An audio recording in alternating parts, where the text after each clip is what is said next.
Chapter 1581. The alarm bell rang, and the entire room shook. Yi Yu opened her eyes. The first thing she saw was the red eyes of a pregnant woman on the bed opposite her.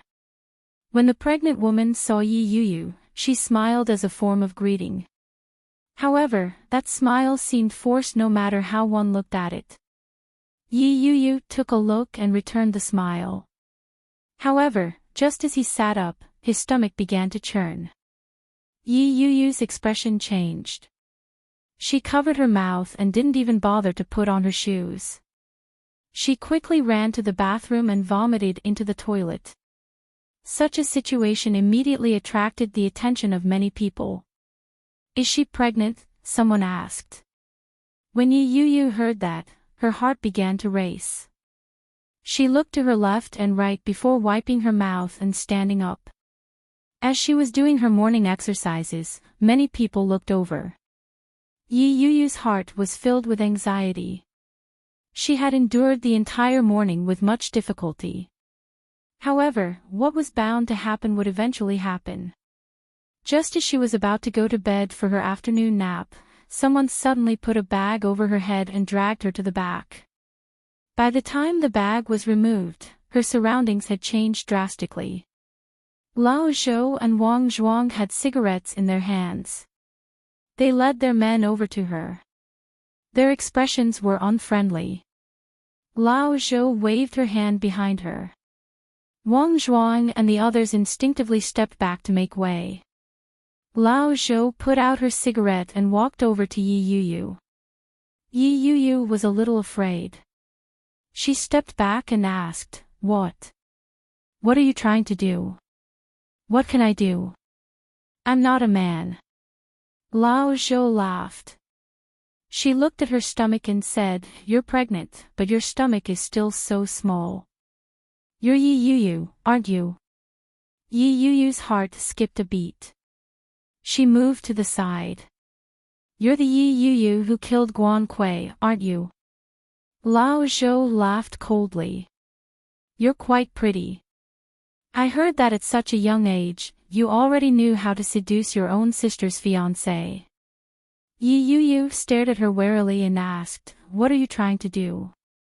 "No, I'm just wondering if you're the one who seduced my brother-in-law, or the one you think is your fiancé." Old Zhou stepped forward and sneered, "She is indeed beautiful. As expected, men will flock to beautiful women. Your fiancé is running errands for you outside. Just looking at him is tiring. If I had such a man, would I still need to play around with women?" Yi Yu was forced into a corner. There was no way out. Yi Yu's heart raced as she stared at Lao Zhou. "I heard that it's fun to play with pregnant women. Yesterday's belly was too big, but your belly is small. Even if you bleed, people will only think that you accidentally miscarried. They won't suspect me, right?" "That's right." Yi Yu bit her lip and clenched her fists tightly as she looked at her. Lao Zhou reached out to grab Yi Yu. Yi Yu couldn't stand it anymore. She screamed, "Help! Li Jinan, save me!" Lao Zhou was taken aback by the sudden scream. She laughed mockingly and said, "Are all women as naive as you? If your screams are of any use, then this lackey of yours is really just a decoration. The lackey you're talking about is Wang Zhuang." Yi Yu asked as she looked at her. "Of course. Could it be you?" Lao Zhou laughed coldly and reached out to grab Yi Yu's shoulder. Before she could do so, another hand grabbed her. Chapter 1582. That voice. It was Wang Zhuang. Lao Zhou turned around and saw Wang Zhuang grabbing her arm. Seeing that it was her, Lao Zhou frowned. She looked very unhappy. "What are you doing?" "I should be the one asking you that," Wang Zhuang said. "What do you want to do to her? You know she's pregnant. With such a small belly, she could easily miscarry." When Zhou heard that, it was as if he had heard a joke. He said, "When did you become so kind? She's just a pregnant woman. For her to be locked up here, even the prison guards probably don't know that she's pregnant. I just accidentally messed with her. She's pregnant. What does that have to do with me?" Wang Zhuang frowned. She looked very disapproving. "You want to miscarry her?" "Sure." Lao Zhou smiled slyly. "It's good that you know. You don't have to say that out loud. Go, stand guard outside.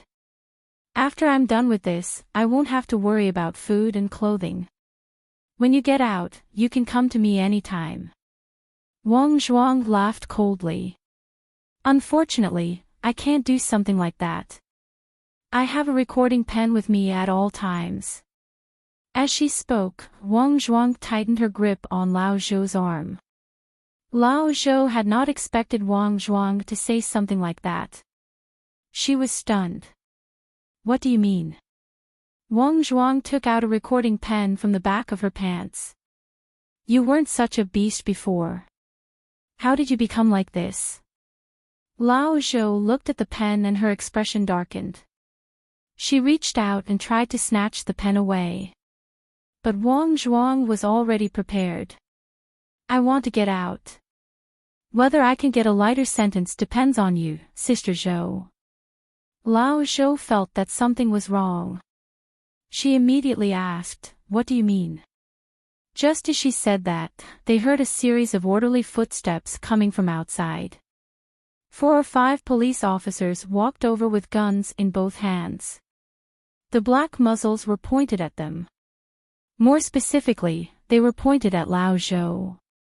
Wang Zhuang raised her hands and passed the recording pen to one of the police officers. "Sir, I've recorded her intentions. You can listen to it later. It'll be useful." The police officer took it, but he didn't relax. With a wave of his hand, someone immediately came forward to handcuff Wang Zhuang. Lao Zhou was surrounded.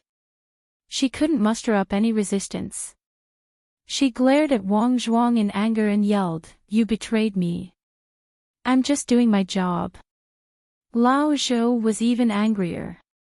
She was quickly taken away. Yi Yu was curled up in a corner. Wang Zhuang and Lao Zhou were handcuffed. After they were taken away, Yi Yu breathed a sigh of relief. The police officer took the recording pen and looked at it. "Zhou," he said. Yi Yu shook her head. Was still in shock. Subconsciously, he reached out and caressed his currently flat belly. The police officer had clearly noticed Yi Yu's actions. His tone softened as he said, "Thank you for your hard work. Mr. Li has been waiting for you for a long time. You can come out now." Was Zhe Yi. Zhou S Yi Yi S S. Chapter 1583. Yi Yu finally understood what was going on. Her heart leaped with joy. She quickly followed the police officer out. The police officer was very kind. He even allowed Yi Yu to remove her handcuffs and change into a fresh set of clothes. After tidying up her appearance, he brought her out to meet Li Jinnan. Yi Yu wasn't sure if it was an illusion, but at first glance, Li Jinnan seemed to have lost some weight. There were 2 distinct dark circles under his eyes. It was heartbreaking to look at him. When Yi Yu approached, she subconsciously lightened her steps and looked at Li Jinnan. A smile broke out on Li Jinnan's face. He quickly walked toward her. He opened his arms and pulled her into his embrace. Such an embrace was very real. Yi Yu almost thought it was an illusion. She reached out and pressed on his chest a few times before she could confirm that it was real. She looked up and saw Li Jinnan's chiseled face. His already sharp lines had become even more defined under the continuous exhaustion. Yi Yu's eyes heated up. Her breathing became heavy as she hugged him. She said, "Something almost happened to me just now. Someone tried to abort my child." Li Jinan hugged her tightly, his heart aching for her. He gently kissed her on the forehead and gently said, "It's fine now. The person has already been arrested and is being interrogated. The results will be out soon." He was probably sent by Guan Yanhong. Yi Yu felt even more aggrieved. Tears welled up in her eyes as she pitifully asked, "Why did he do this to me? I've never wronged him. Whether it was Guan Kui's handicap or her death, it wasn't because of me. Perhaps he misunderstood you. It's fine now. Don't be afraid." Li Jinan's heart ached. Yi Yu's figure appeared especially petite in front of him. It was as if Li Jinan only needed to use a little more strength to cut her up. Especially in the past few days, Yi Yu had lost at least 5 pounds. Her face, which didn't have much flesh to begin with, was now a little sunken. Yi Yu leaned into his embrace and looked around. In a small voice, she asked, "Why did they send someone to watch me now? And why did they leave me here? Aren't they afraid that I'll run away?" When Li Jinan heard that, he couldn't help but laugh. "Silly girl, didn't you know that you were released from prison?" Yi Yu was stunned when she heard that. She found it hard to believe. She looked up at him and asked, "Why?" She was now a murderer in the eyes of the people outside. A murderer could be released from prison. "No, that's impossible. Is it because I'm pregnant? So, even if I kill someone, I won't have to go to jail?" Yi Yu asked with uncertainty. But as soon as she said this, she immediately frowned and said, "But that doesn't make sense. Even if I'm pregnant, I won't be sentenced to death for murder. At least I'll be in jail. Why did I get out of jail? Did you do something?" Li Jinan shook his head. He looked at her and softly said, "Because the murderer is someone else." Yi Yu's eyes widened. "Is the murderer someone else? Who?" "It's not Guan Kui. The truth should be that Guan Kui committed suicide, but it's hard to prove that." Li Jinan hugged Yi Yu and said, "But, if the murderer was someone else, it would be easy to explain." Chapter 1584. No, Li Jinan denied. Li Jinan denied it. He looked deeply into Yi Yu's eyes. "Is Guan Kui not dead?" Yi Yu asked again. However, such a thing should not have happened. Li Jinan thought about it for a moment before replying, "It's Shen Luo." He confessed. Yi Yu was shocked. He confessed. Guan Kui was killed by him. Li Jinan didn't speak. He stared at her. His chiseled features didn't waver in the slightest. His gaze was deep and pitch black. Indescribable emotions quietly spread in all directions. When Yi Yu saw him like that, she seemed to have guessed something. Could it be that Shen Luo suddenly confessed because of me? But another voice immediately spoke up in her heart. Impossible. Shen Luo might not have loved Guan Kui, but he had always hated her. How could he bear a crime that he didn't need to bear for her sake? If he were to bear such a crime, he would be sentenced to life imprisonment at the very least. Shen Luo was in his prime. He had a bright future ahead of him. If he were to go to jail at this time, regardless of whether it was true or not, it would be destroying his own future. Furthermore, how could Shen Luo have killed Guan Kui? After so many years, his guilt toward Guan Kui had seeped deep into his bones. How could he have killed her? That wasn't realistic. Could it really be because of me? When Yi Yu thought of that, she suddenly found it funny. How could it be? But all the evidence pointed to her. If Shen Luo hadn't stepped forward, no one would have suspected him. Could it be that he had turned himself in because of his guilt toward me? Yi Yu couldn't figure it out. She looked up at Li Jinan and asked, "Is he locked up?" "Yeah." Li Jinan pulled her into his arms and said, "He's temporarily in custody, but Guan Yanhong's side is finding it hard to believe. They are certain that you killed Guan Kui. They are currently providing evidence to prove that Shen Luo is innocent and that you were the mastermind. In other words, I'm still a suspect." Yi Yu looked at Li Jinan. She didn't know whether to rejoice or feel sad.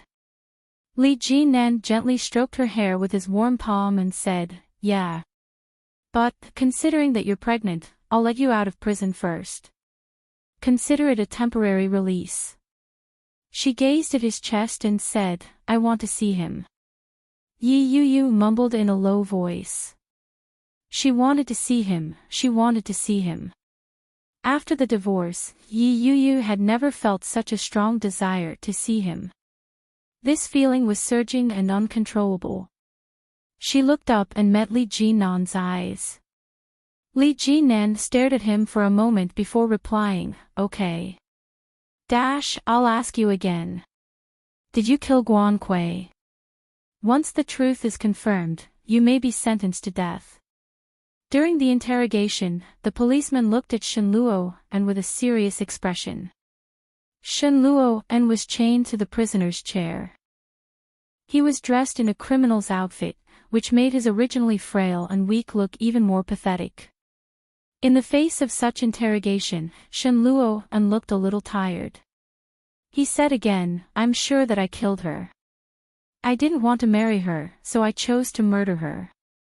I used my latest chemical poison and put it in her cup. Then, I pretended to run away from the wedding. In this way, I could clear my name." Chapter 1585. Why? Shen Luo paused. With a mocking smile, he said, "Because I don't want an innocent person to be wrongly accused." The policeman frowned deeply. Shen Luo's words were flawless. His words had connected many of the details of the incident. It was very convincing.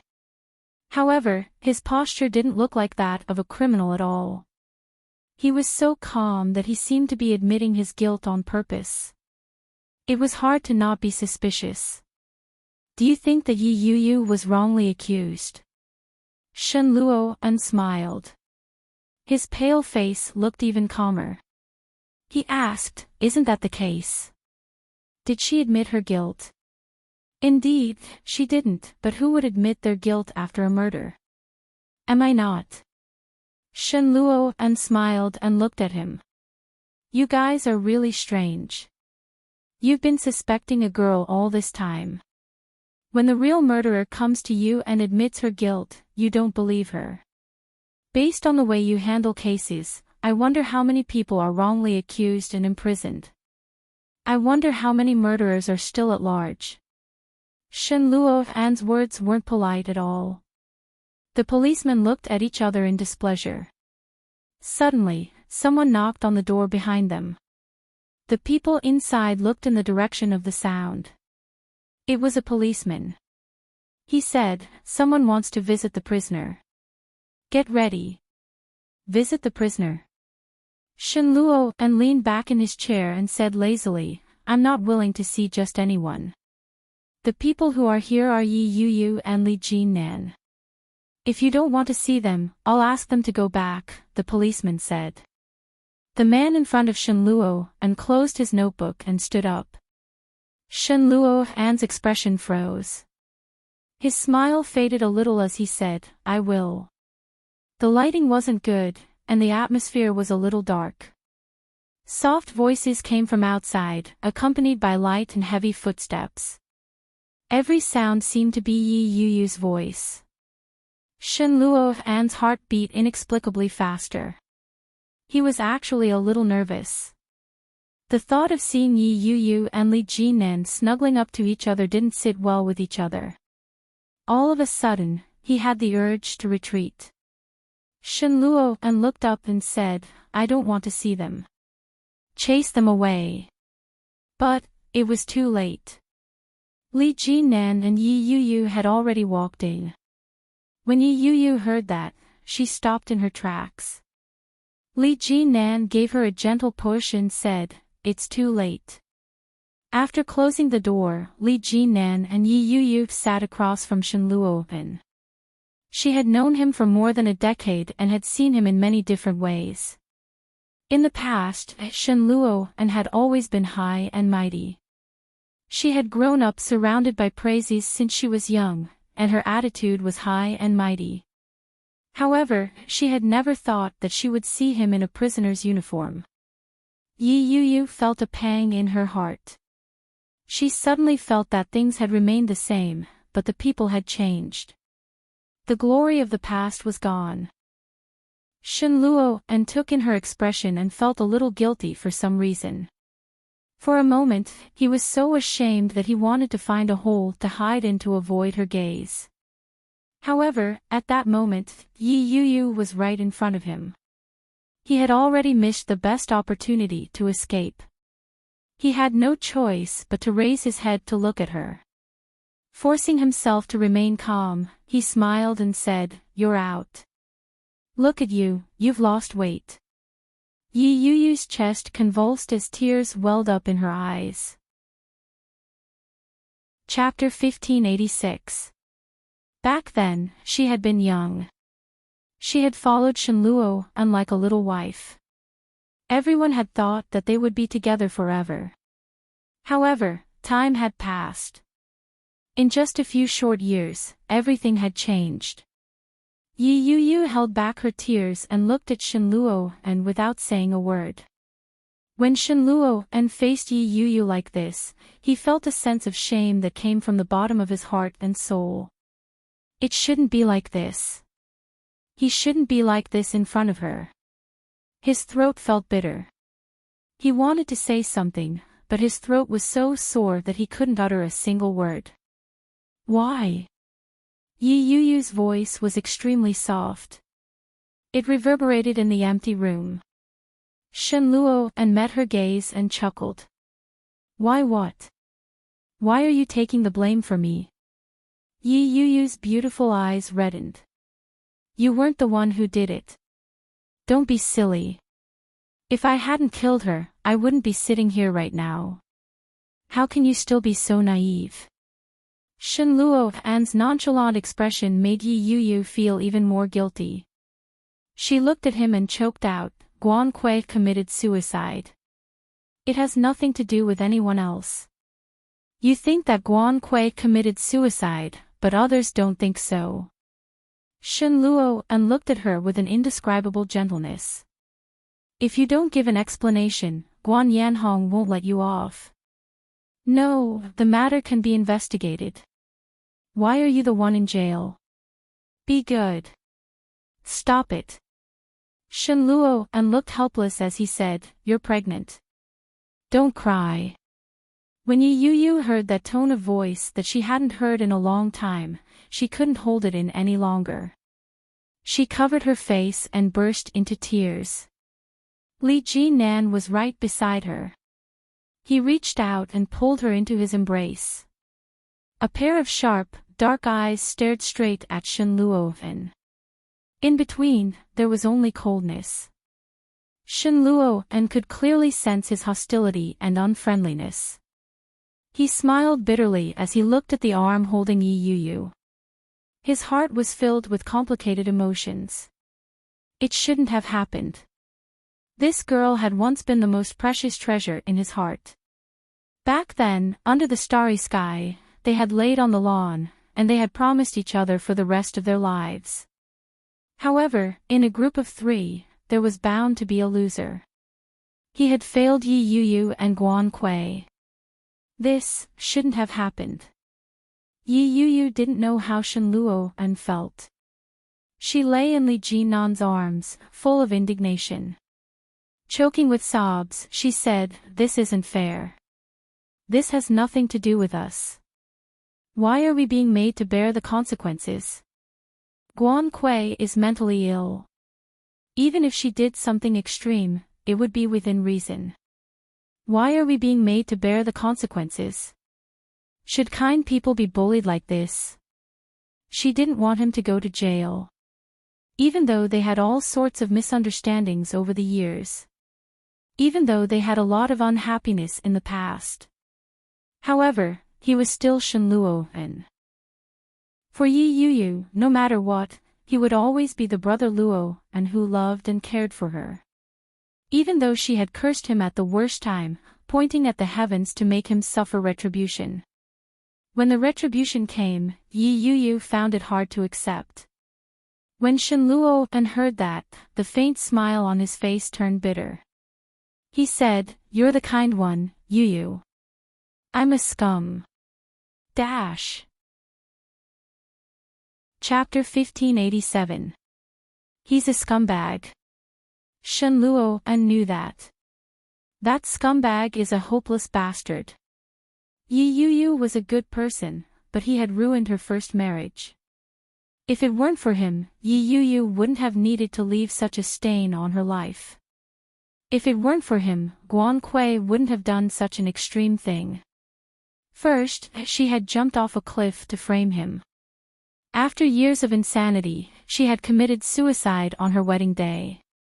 She had left behind a series of inexplicable and incriminating evidence that had trapped the innocent Yi Yuyu. If it weren't for that scumbag, Enchanting would be living happily at home. She would be carefree and wouldn't leave. She would find a good man to marry, but it didn't have to be Ming. Just as Enchanting had said, handsome, gentle, considerate, and rich. For the rest of her life, she would have her own children and a family of her own. She would be happy for the rest of her life. Now, she had been forced into hiding by him. It would be difficult to find her. For someone like me, I deserve to go to jail. Shenluo looked at Yi Yuyu. His bitter smile widened as he said, "I've let you down, and I've let Guan Kui down." As he spoke, his throat was choked with sobs. Shenluo's vision blurred. He lowered his head and said, "Just take it as me atoning for my sins, Yuyu." Despite his unwillingness, Shenluo couldn't think of any other way to ease the guilt in his heart. That was a stupid and practical path. Only when one's freedom was restricted would one know regret. "This is my own choice, Yuyu. Don't cry." However, Yi Yuyu started to cry even harder. Lying in Li Jinan's arms, she was on the verge of breaking down. It shouldn't have been like this. Regardless of whether it was her or Shenluo, it shouldn't have been like this. Guan Kui was dead, but she had harmed those who were still alive. Li Jinan hugged her tightly without saying a word and wiped away her tears. Her gaze fell on Shenluo, when she saw his slightly moist eyes, an indescribable emotion welled up inside her. Shenluo still loved Yi Yuyu. The sense of crisis in his heart grew. Instinctively, he tightened his arms around her. Yi Yuyu hugged him tightly as well, which made Li Jinan feel a little more at ease. She still depended on him, even though she was crying for another man now. But in her heart, she still only acknowledged him as her man, right? Li Jinan looked down at Shenluo, with a hint of hope in his eyes. You could call him selfish or cold-blooded. At this moment, he actually felt a little lucky. She was glad that Shenluo still loved Yi Yuyu. She was glad that Shenluo knew how to atone for his sins. Otherwise, the person sitting there right now would be Yi Yuyu. "I will get you out," Yi Yuyu said in a choked voice. Her tone was very determined. "I believe that justice is in everyone's heart. You didn't do these things. Heaven will return justice to you." Shenluo was originally sad, but he was suddenly amused by her words. Her tone was just like the chicken soup she used to feed him when he was young. Looking at her, Shenluo smiled and nodded. His eyes curved into crescents as he said, "Yes." Guan Yanhong had not expected Shenluo to suddenly jump out. Chapter 1588. Guan Yanhong was having breakfast when the doorbell rang. The servant went forward to open the door and was greeted by an arrest warrant. Guan Yanhong looked at the police officers in front of him. His expression was natural as he calmly ate his breakfast. Faced with the questioning of the police officers, his expression was calm as he replied, "What Zhou Yingxin? I don't know him." "I don't care if you know him or not, but you're coming with us right now. Take him away." Guan Yanhong laughed coldly. He put down his chopsticks and said, "Is this how you treat the family of the deceased? You were the ones who investigated my daughter's death.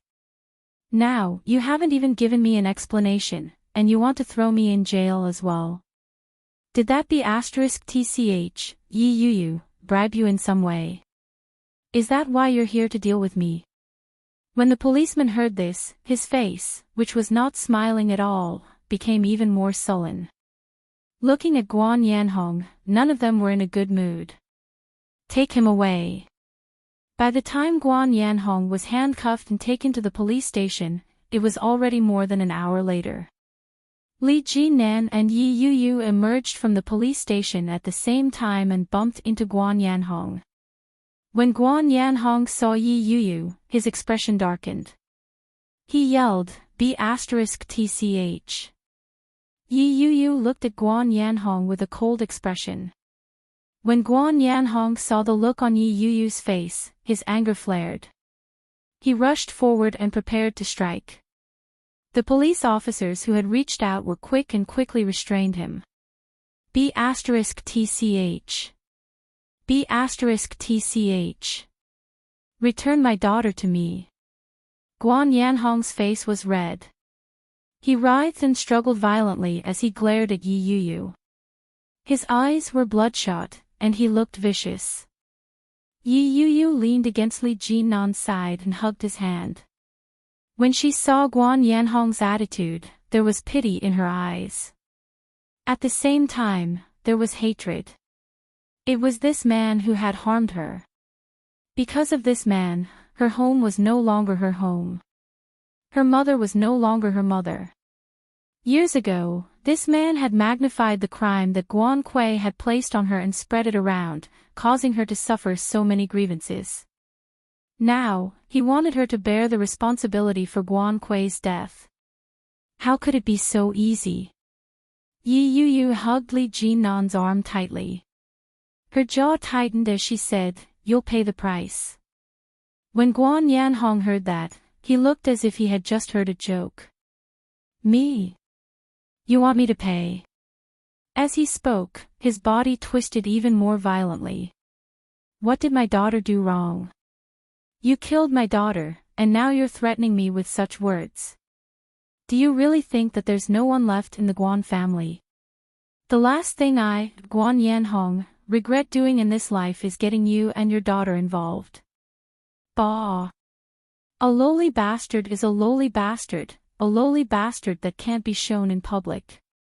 Watch your mouth, this is the police station.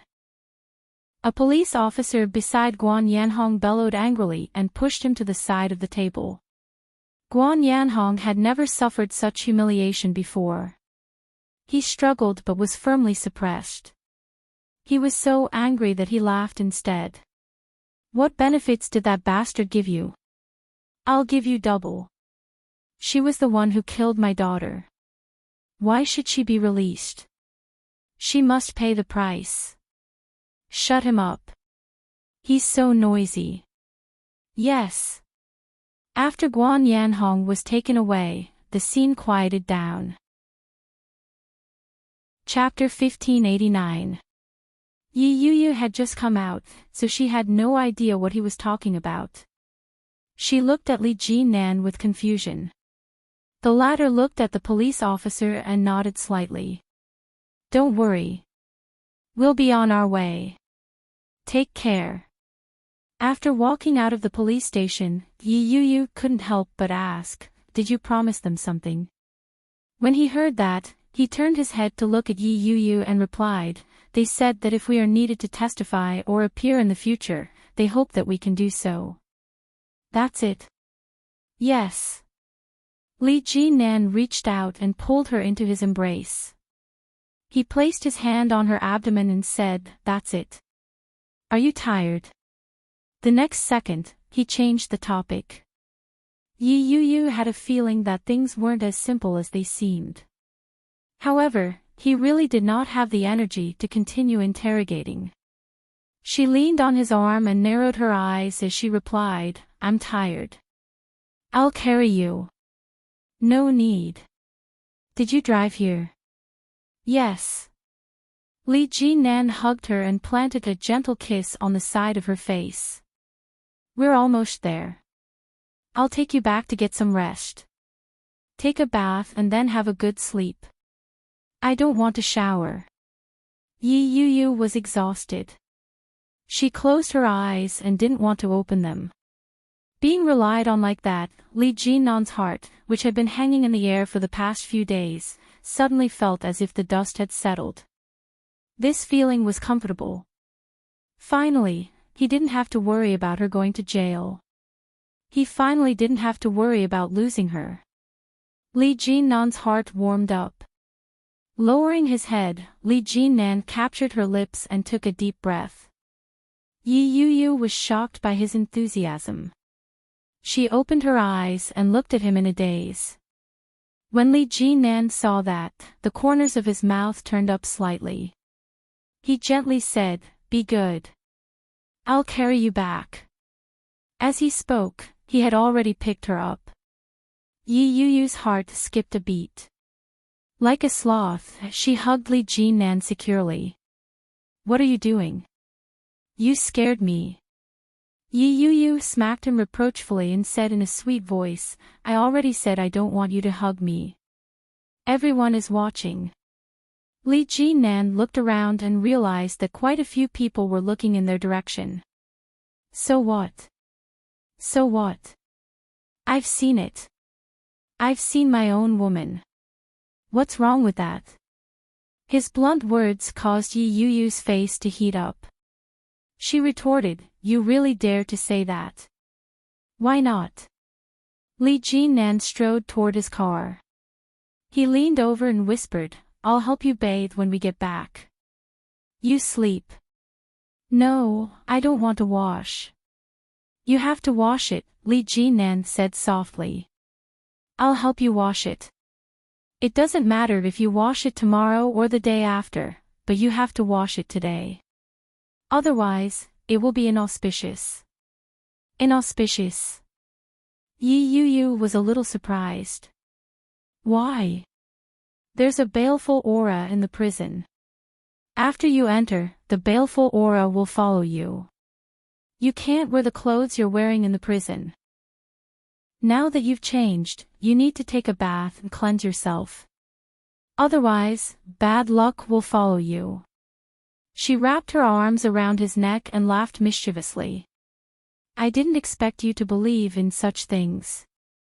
For this kind of thing, I'd rather believe it exists than not." Li Jinan walked steadily. "Then you still dare to hug me? Aren't you afraid that my bad luck will come to you?" Chapter 1590. Where do you get your confidence from? Yi Yu couldn't help but retort. "How do you know they won't like someone as tall and strong as you?" Li Jinan was deep in thought. After a long while, he said, "Even if they do, I already have a woman. I won't fall for them. What if they're prettier than me?" Li Jinan was in a difficult position. He furrowed his brows and said, "Then, I'll have to." When Yi Yu saw that he was deep in thought, she grew angry. She punched him and asked, "What are you trying to do?" "In that case, I'll have to appear taller and stronger. If they can't stand it, they'll probably stop bothering me." Yi Yu turned her head away and harumphed. She refused to look at him. Li Jinan chuckled. When he saw his car in the distance, he said, "Feel my pocket for the car keys." Yi Yu continued to ignore him. She reached her hand into his trouser pocket. However, Li Jinan had greatly overestimated his self-control. When Yu Yu's soft hand reached into his pocket and touched his thigh, it felt like an electric current was running through his body. Li Jinnan's entire body trembled. He tightened his grip on her. An indescribable heat surged up. Li Jinnan's Adam's apple bobbed up and down. His mouth went dry. Yi Yu was oblivious. She picked up the car keys and held them in her hand. He used the remote control to open the car door and placed Yi Yu in the passenger seat. He walked over to the driver's seat. He didn't even have time to fasten his seatbelt. He turned his head and looked at his woman. Li Jinnan's gaze was too passionate. When Yi Yu saw it, her hair stood on end. She stammered, "What? What are you trying to do?" However, Li Jinnan had no intention of explaining himself at all. He leaned over slightly and encircled her in the passenger seat. With one hand holding her head, he lowered his head and kissed her on the lips. He couldn't help himself. Li Jinnan wanted nothing more than to caress her right there and then to relieve the anxiety that had been building up over the past few days. However, rationality quickly stopped him. Li Jinnan seemed to have used up all his strength. He suddenly released her and returned to his seat. Yi Yu didn't have time to react. She had gone from passively accepting to passively letting go. She had been in a daze the entire time. She turned her head and saw that Li Jinnan had already fastened his seatbelt. Then, he reached his hand out to her. Yi Yu widened her eyes and looked at him. Li Jinnan's movements paused for a moment. Then, the line of his jaw tightened even more before he leaned forward. Just as she thought that he was going to do something else to her, he reached behind her and unbuckled her seatbelt. Li Jinnan started the car with a light click. Their current location wasn't close to Li Jinnan's current residence. Yi Yu leaned against the back of the chair and drifted off to sleep. Li Jinnan had originally been anxious to go back, but when he saw that she had fallen asleep, his eagerness to go back gradually faded. He reduced the speed of the car and made it more stable. After about 20 minutes, the car finally stopped. He parked the car in the courtyard and carefully carried Yi Yu out. Yi Yu was probably exhausted. Even after being carried, she didn't seem to have any intention of waking up. Li Jinnan carried her and keyed in the passcode. Just as he was about to walk into the room. Chapter 1591. Li Jinnan stopped in his tracks and lowered his head to look at the woman in his arms. Yi Yu's eyes were closed.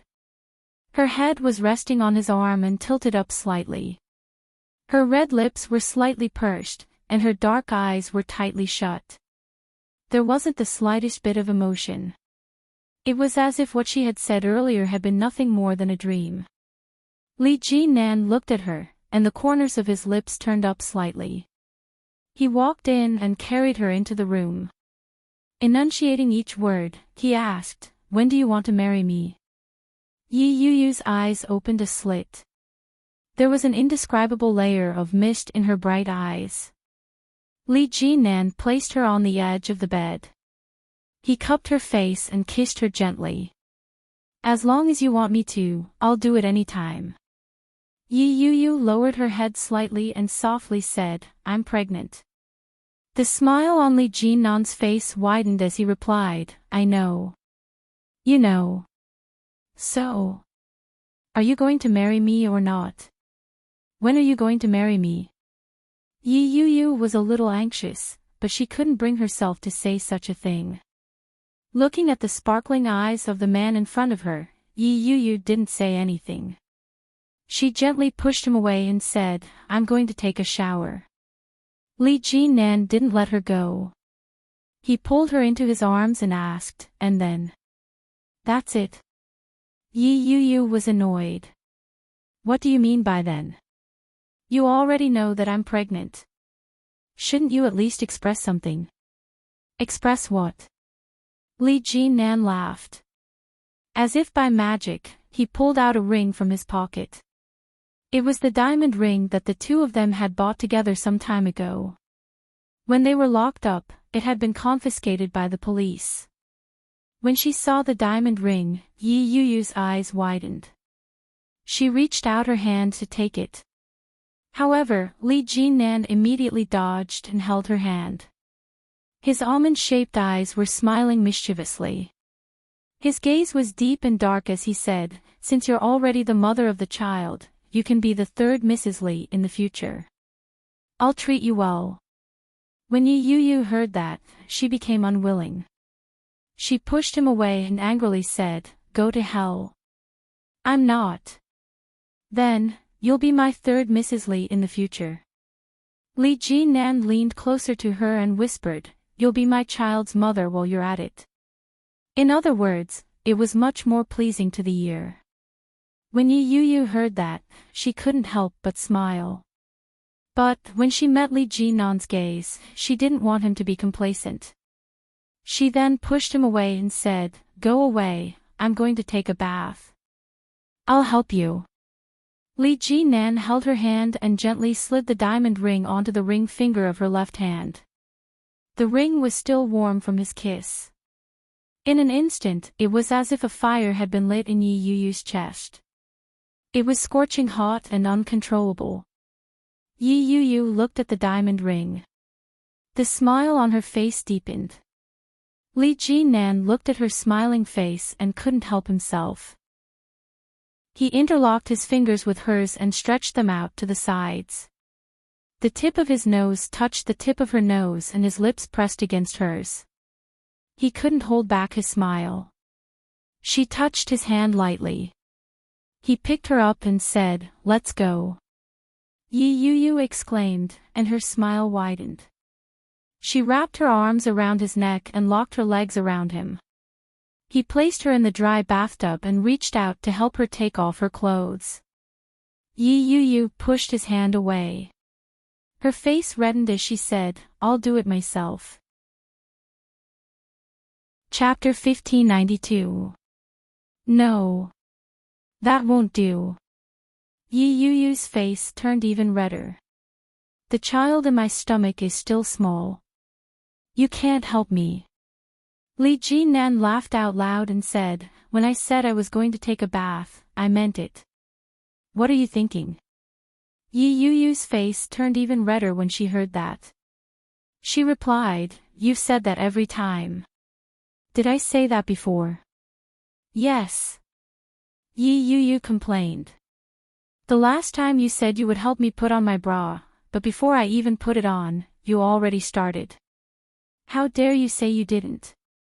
Was it the same as this time?" Li Jinan quibbled. "Taking off my clothes is different from putting them on.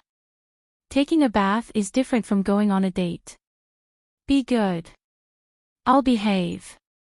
Yi Yuyu was speechless. Although she still had some doubts, Yi Yuyu was too tired to move. She reached out her hand and let him do his work. Li Jinan was indeed very obedient. After helping her take off her top, he slowly helped her take off her pants. When only her underwear was left, his movements became even slower. Yi Yuyu leaned against the side of the bathtub and enjoyed the service with her eyes closed. When he didn't move for a long time, she opened her eyes. She realized that he was beside her. With a troubled expression, he said, "I don't think we've turned on the water yet." Yi Yuyu burst out in laughter and replied, "You just realized that? I thought you just wanted me to take a shower." "That's fine." Li Jinan brought the shower head over and turned on the water to test the temperature. He turned his gaze to Yi Yuyu and couldn't take it anymore. He asked, "Can you stand up for a moment?" "Huh?" Yi Yuyu didn't want to move. "Aren't you going to help me take a shower?" "That's right." Li Jinan couldn't go back on his words. Although he had the heart, his body couldn't take it anymore. His lower body was fuming, but Yi Yuyu was pregnant. He couldn't do anything to her at a time like this. The arrow was already knocked on the bow. No matter what, it had to be released. After thinking for a moment, Li Jinan handed the showerhead to her. Take it. Yi Yu took it. Li Jinan's eyes burned as he stared at her ample bosom, which was squeezed by her bra. His cheeks began to burn. With a light cough, Li Jinan hugged her and reached behind her to unbutton her blouse. Almost at the same time, the snow-white face bounced out. Li Jinan couldn't take it anymore. He looked down, and his body was swollen to the point of pain. Yi Yu could tell that he was uncomfortable. She chuckled and said, "Weren't you the one who suggested it? Why are you dropping the ball now?" As he spoke, he poured hot water on himself. Her originally snow-white and delicate skin became even whiter and more alluring as the water droplets rolled down her skin. How could Li Jinan let her down? He reached out and tugged at her underwear. But at this moment, he couldn't take it anymore and said, "You wash yourself." Yi Yu laughed out loud. Just as Li Jinan was about to stand up, she grabbed his hand. Li Jinan turned his head to look at her, but Yi Yu continued to pour water over her body. She whispered, "Let's bathe together. Give me a massage. I'm afraid I can't take it." "You're pregnant." "It's all right." Yi Yu's face turned even redder. "Be gentler." For a man, that was a huge temptation. Li Jinan was starting to waver. Chapter 1593. When Yi Yu saw that, she slowly took off the clothes that were hanging off her body and asked, "Come?" Li Jinan couldn't take it anymore. He unbuttoned his wet shirt. He tossed the wet shirt to the side and pressed his tall body into the bathtub. The bathtub was a double bathtub, and it was very spacious. The water was flowing. Li Jinan waved his hand, and hot water flowed in from the 8 inlets on all sides. Yi Yu leaned back. The shower head in her hand was running at a high rate. Very quickly, Li Jinan was completely soaked. She reached out to his belt buckle and said, "Take off your pants, too."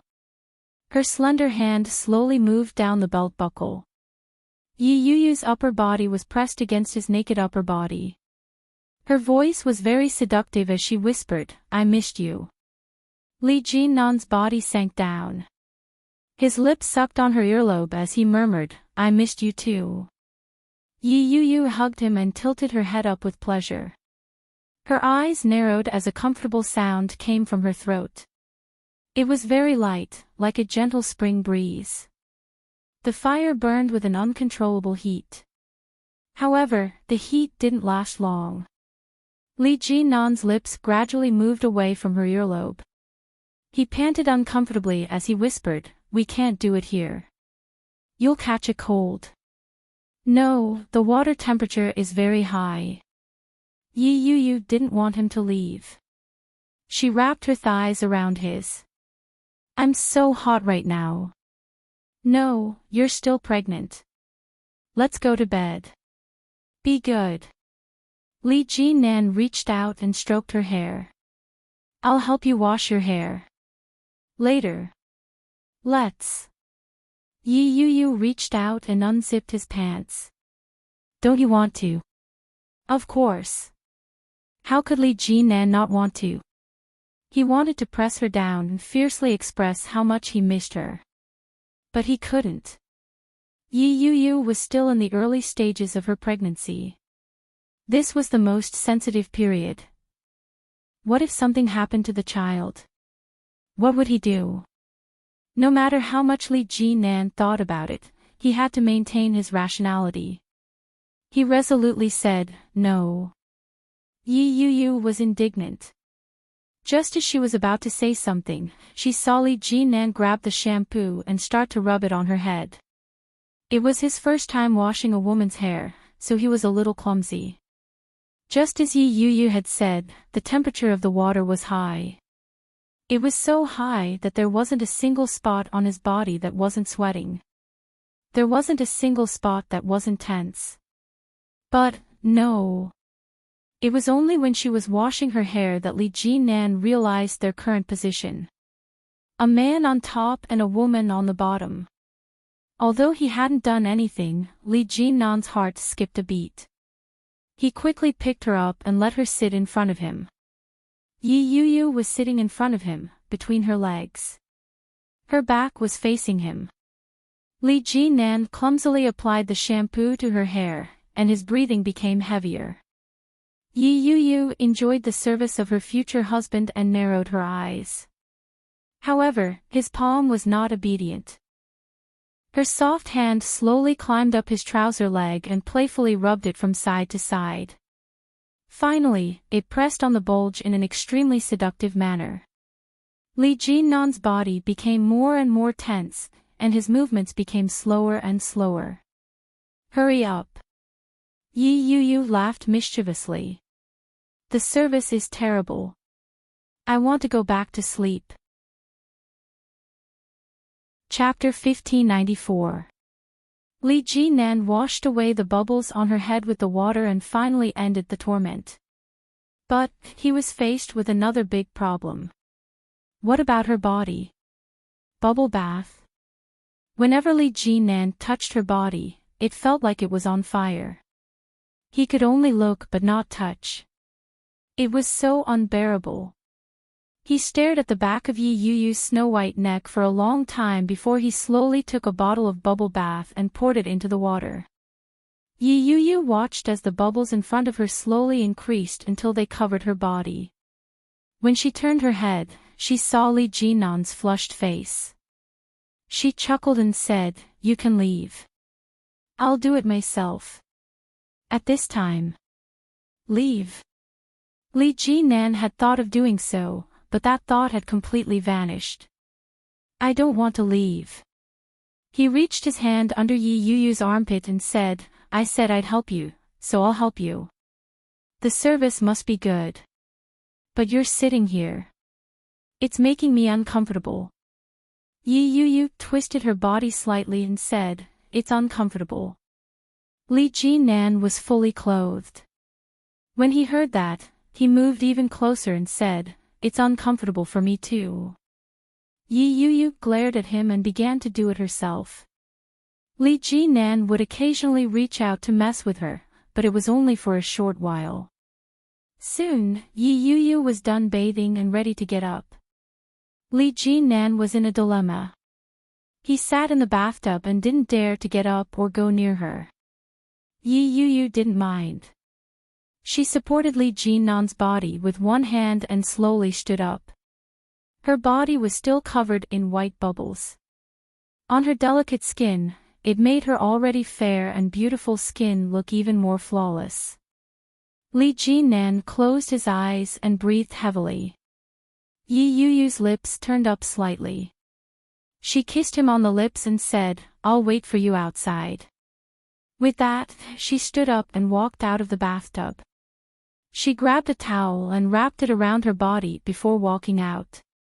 Li Jinan was soaking in the warm bubbles. He was starting to doubt his life. This was Li Jinan's house. Yi Yuyu had never been there before. In the walk-in closet, she had thoughtfully placed pajamas and clothes that would make it easier for her to go out. They were all her measurements. She casually found a set of pajamas and put them on. She sat there for a long time and dried her hair before he walked out of the room. Li Jinan was only wrapped in a towel. His body was wrinkled from being soaked in the water. Yi Yuyu took one look and began to blow dry her hair as if nothing had happened. When Li Jinan saw the woman, he felt his heart heat up. The evils you bring upon yourself are the hardest to bear. Why did he help her take a bath out of the blue? In such a situation, the discomfort was unbearable, and his entire body was tight with discomfort. He went to the closet and found a pair of shorts to put on before lying down on the bed. Over the past few days, it wasn't just Yi Yuyu who was tired. Even Li Jinan's body ached from exhaustion. Not only was he physically tired, but he was also mentally exhausted. Li Jinan lay down on the bed, pulled the blanket over his head, and closed his eyes. Yi Yu was drying her hair. The sound of the hairdryer was like a lullaby. Li Jinan's eyelids grew heavy.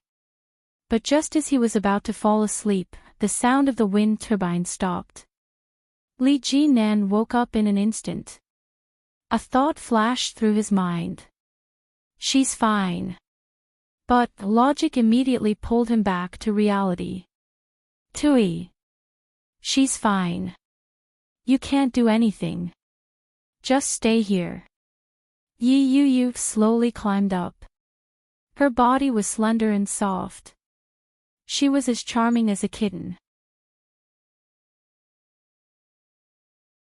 Chapter 1595. Li Jinan was speechless. How could Li Jinan not want to? But Yi Yu had only just gotten pregnant. What if she accidentally hurt the child? When Su Qianxi was pregnant, he knew that a woman was forbidden from having sex in the first trimester. Was it really appropriate for Yi Yu to be so wild now? That's not very nice. Li Jinan couldn't bring himself to do it. He had a nagging feeling that he would hurt the child. This child was not as simple as their first child. He wanted to use him as a bargaining chip to negotiate with Qin Shuhua. Unexpectedly, Yi Yu opened her watery eyes and looked at him with a serious expression. She called out, Li Jinan. Li Jinan's brows furrowed when he heard his name being called out so suddenly. He looked at her and responded with the same solemn tone. Yi Yu looked at Li Jinan with a pained expression and said, Don't tell me. Li Jinan had a bad feeling about this. He raised his eyebrows and asked, What? Don't tell me that you've been too tired lately and can't do it anymore. Li Jinan's face darkened when he heard that. I knew it wouldn't be anything good. He narrowed his eyes dangerously as he looked at Yi Yu. Suddenly, he lowered his body and pressed his lower body against hers. He asked, Can't do it anymore. Yi Yu could feel it. Her face reddened. She looked at him with a straight face and said, Otherwise, why would you? You're already in this state. Why aren't you? Ugh. Before Yi Yu could finish her sentence, Li Jinan sealed her lips. At the same time, his large, frenzied hands began to move. In an instant, the thin material of her clothing was ripped apart. The ferocious attack frightened Yi Yu. She hugged him and said, Gently. Gently. Li Jinan knew that, but his pride had been challenged, and his rationality had begun to run away from him. He propped himself up and protected her safely under his body. There wasn't the slightest bit of gravity on her body. However, his hands didn't stop moving. Yi Yu was a little afraid. She cursed silently in her heart. Originally, she had only wanted to let him have his way when she saw how uncomfortable he was. In the early stages of pregnancy, as long as he didn't move too aggressively, everything was fine. She hadn't expected him to be so direct. Just as she was deep in thought, Li Jinan had already lifted her leg up and was gently stroking it. Yeah. Yi Yu hummed softly and narrowed her eyes. His body suddenly felt heavy, and the feeling of being filled came one after another. Li Jinan didn't dare to use too much force, but he also didn't dare to hold back. He took a deep breath and panted slightly. Relax. Yi Yu turned her head away and said, Be gentler. Li Jinan was starting to think of backing out. But if he retreated now, his body would feel extremely uncomfortable. Restraining himself from moving slowly, Li Jinnan's patience seemed to have reached its limit in an instant. He gritted his teeth and said, You vixen. Yi Yu bit her lower lip and let out a soft groan. Her heart, which hadn't been nourished in a long time, was suddenly comforted. She clung to him and panted lightly as she said, "I'm doing this for your own good." Humph. Li Jinan restrained himself and slowly straightened up. In a hoarse voice, he said, "You're trying to make me feel worse." Ah, hurry up. Chapter 1596. Yi Yu didn't realize that she was torturing her man. Instead, she was enjoying it. She hugged him and sang softly. Noon passed quickly. Fortunately, Li Jinnan's self-control was amazing, so she didn't toss and turn. Yi Yu leaned lazily in his arms and breathed evenly. Her body was curled up like a lazy cat. She must be a demon sent by heaven to torture me. Li Jinnan looked at the black hair of the woman in his arms, and his thoughts gradually drifted away. Tang Sanzang had brought a group of male demons to the west to obtain Buddhist scriptures. Along the way, they had encountered all kinds of strange things. It was inevitable that they would feel tired on such a journey. Even if Tang Sanzang was a monk, he was inevitably a human. Since he was a mortal, he couldn't escape the emotions of love, anger, sorrow, joy, and lust. Along the way, so many female demons had tried to seduce him. Could he really be free of lust? Although entering Buddhism required purity of the six senses, the root of lust hadn't been severed. Could it be that with so many female demons, female kings, and rich girls throwing olive branches at him, he really didn't have the slightest intention of giving up on that journey and choosing a peaceful and pure land to live out the rest of his life? Li Jinan didn't think it was possible. Staring at the top of Yi Yu's head, Li Jinan felt like a pitiful monk at that moment. He had been seduced by a female demon, but he was also bound by the precepts. He couldn't act presumptuously. He could only look at her pitifully and feel his heart itch. With a light sigh, Li Jinan hugged Yi Yu and fell into a deep sleep. After some time, Li Jinan felt an itch on his face. On his lips, there was something soft and fragrant that was slowly harassing him. His drowsiness was gradually dispelled, and he didn't open his eyes. He reached out and pulled the little demon in front of him into his arms. His head burrowed into the crook of her neck, and his body straightened. With a sigh, he asked, "What time is it?" 7:00 in the evening. Yi Yu nestled comfortably in his arms. Her eyes were still a little hazy from the initial awakening. Li Jinan lowered his head and kissed her deeply on the lips. "Let's go out for dinner. I want to eat hot pot." Yi Yu looked up and hugged his waist. "Eat something spicy." Eating hot pot in such hot weather. Yi Yu pouted. "You're not giving it to me."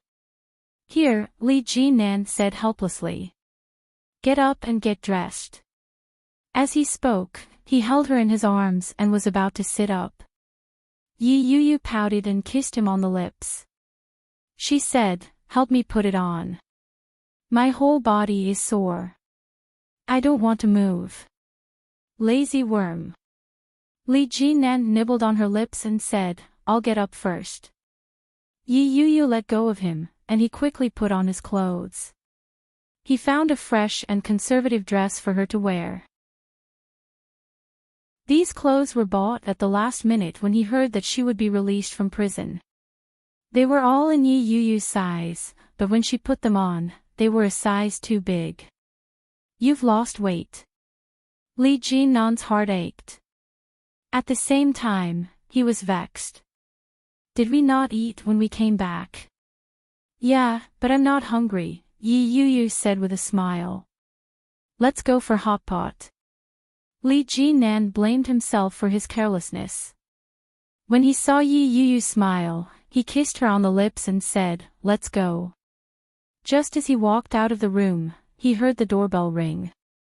The only people who knew where he lived were his lawyer and Li Xiqing and his wife. Li Jinan had no doubt that it was one of them. He went forward to open the door.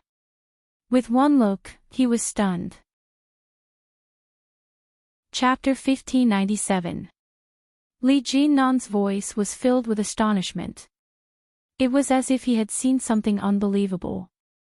Yi Yu had just put on her shoes. When she heard Li Jinnan's voice, she quickly looked over. At the same time, Yi Yu asked, "Who is it?" Before she could see who it was, she was blocked by Li Jinnan. Li Jinnan looked straight ahead with a respectful expression. He cleared his throat and asked, "Dad, how did you know about this place?" Dad. When Yi Yu heard that word, her heart skipped a beat. Instinctively, she hid behind Li Jinnan and didn't dare to come out. Her heart began to race. He reached out and touched his neck subconsciously. On Yi Yu's neck was the mark that Li Jinnan had left not too long ago. Her hair was disheveled, and her face was bare. She didn't look good. Yi Yu had thought that they were just going out for a meal. She hadn't expected that Li Jinnan's father would come knocking on her door before she even stepped out of the house. This was awkward. Li Xiao looked at Li Jinnan. His sharp gaze began to search for the woman behind him. One look at her figure and you could tell that she was a delicate girl. Li Xiao retracted his gaze and stood straight with his hands behind his back. With a straight face, he asked, "Can't I come?" "No." Li Jinnan was at a loss at the sudden attack. He clumsily explained, "Why didn't you tell me that you were coming? What if I wasn't around?" "Humph." Li Xiao stood haughtily and said, "You didn't even pick up the phone. I asked your second brother for the address and came here. Who is this behind you?" Li Jinnan replied, "This is my girlfriend. We were going out for a meal, another girlfriend." Li Xiao's face was stern as he asked, "How many girlfriends do you have?" When Yi Yu heard that, she looked up at Li Jinnan. Her first reaction was to ask, "You have other girlfriends?" Her voice was obviously northern, but it had the gentleness of a southern woman. It was very comforting. Li Xiao's impression of the girl wasn't good, but it wasn't bad either. Before he came, he had already asked his mother about it. Li Jinnan had a girlfriend. She was in prison because she had been wrongly accused. The reason Li Jinnan had stayed in Beijing for so long was because he had to deal with his girlfriend's matter. That was why he hadn't returned to Kingstown. When she heard the identity, she immediately assumed that she was Li Jinnan's other girlfriend. Displeased, Li Xiao sternly called out, "Li Jinnan." When Li Jinnan heard that, he knew he was in trouble. He said, "Dad, you've misunderstood. I only have one girlfriend. Come, let me introduce her to you." As he spoke, he pulled Yi Yu forward and said, "This is my girlfriend. Her name is Yi Yu. She's from Yun Town." Yi Yu was surprised to be pulled out so suddenly. She smiled and greeted, "Hello, uncle." Li Xiao looked at Yi Yu's bare-faced smile. Although she hadn't put on any makeup, she looked a little haggard. However, her smile was very bright, and she looked like a very energetic woman. Li Xiao nodded his head and said, "Hello, I'm Li Jinnan's father. My name is Li Xiao." Yi Yu didn't know how to respond to such a serious self-introduction. Chapter 1598. Li Xiao did not stand on ceremony and directly walked in. Li Jinnan didn't stay there often. Coupled with the fact that he had been very busy recently, the living room was a little messy. Yi Yu was a little embarrassed and replied, "I haven't had time to clean up yet. Uncle, please make do with it." Li Xiao looked around and said, "It doesn't matter. I won't be staying here anymore anyway." For a moment, Yi Yu didn't understand what he meant. All she could do was look at him pleadingly. Li Jinnan walked up and softly said, "Don't be afraid. My father isn't fierce." He wasn't fierce. But with just one look, it gave off a very oppressive feeling. It was just like when she had just gotten to know Li Jinnan. It made her feel distant and cold. Yi Yuyu pouted and glanced at Li Xiao. In a hushed voice, she asked, "Is there any water at home? Are you afraid of my father?" Li Jinnan chuckled with a mischievous look in his eyes. "Am I scarier or is my father scarier?" When Yi Yuyu saw his teasing expression, she felt a little annoyed. She pinched his arm and said, "Stop fooling around. Your father is watching. I'll go see if there's any water." With that, Yi Yuyu turned to leave. Li Jinnan turned around and asked, "Dad, why are you here?" Li Xiao stood with his hands behind his back. He did not sit down. Hearing this, he snorted and said, "I'm here to see if you're still alive. I heard that your girlfriend is in jail and you're trying to get her out. Is this the other one?" Li Jinnan looked at Li Xiao and chuckled. He asked, "Good things never go out the door. Did Mom tell you that? Don't change the subject." Li Xiao lowered his voice and said sternly, "If you mess around outside, I'll break your legs." "How would I dare?" Li Jinnan rubbed his nose and replied, "It's this one. I was framed by someone and stayed in there for a few days. I'm out now." Li Xiao sat down and looked at Li Jinnan suspiciously. "How did you get in?" Li Jinnan gave a simple summary of the incident, but he automatically omitted a few background details. 1. The real murderer was Yi Yuyu's ex-husband. Secondly, Yi Yuyu's sentence was reduced because she was pregnant. Li Xiao's frown deepened. "That's it." Li Jinnan nodded his head. Looking at his expression gave him goosebumps. Could it be that he knew something? "How come I heard that your girlfriend was divorced before?" Li Xiao's words made Li Jinnan's heart sink. As expected, he already knew. He deliberated over his words for a moment before replying, "That's right. Previously, she was deceived by someone and had a marriage of convenience. They were husband and wife in name only, but not in reality." Li Xiao had heard a little about it and nodded when he heard this. Yi Yuyu hid in the corner and listened to their conversation. Her heart was pounding. After calming herself down, she slowly walked out. She specially boiled some iced mineral water and found the tea leaves that Li Jinnan had left in the kitchen. She carefully brewed them before taking them out. Holding the cup of tea, Yi Yuyu pretended not to hear them and said, "Uncle, have some tea." When Li Xiao smelled the aroma of the tea leaves, he knew that they belonged to Li Jinnan. He glanced at her and said, "Thank you, Miss Yi." Yi Yuyu was a little nervous. She laughed dryly and replied, "You're welcome." With that, she sat down beside Li Jinnan. Chapter 1599. The atmosphere was quiet for a moment. Yi Yuyu's body was tense, and she was extremely nervous. As long as Li Xiao said a word, she would immediately react. He seemed to be her future father-in-law. Li Xiao picked up the teacup, glanced at it, sniffed it, and said, "Did you pour it into the tea bowl?"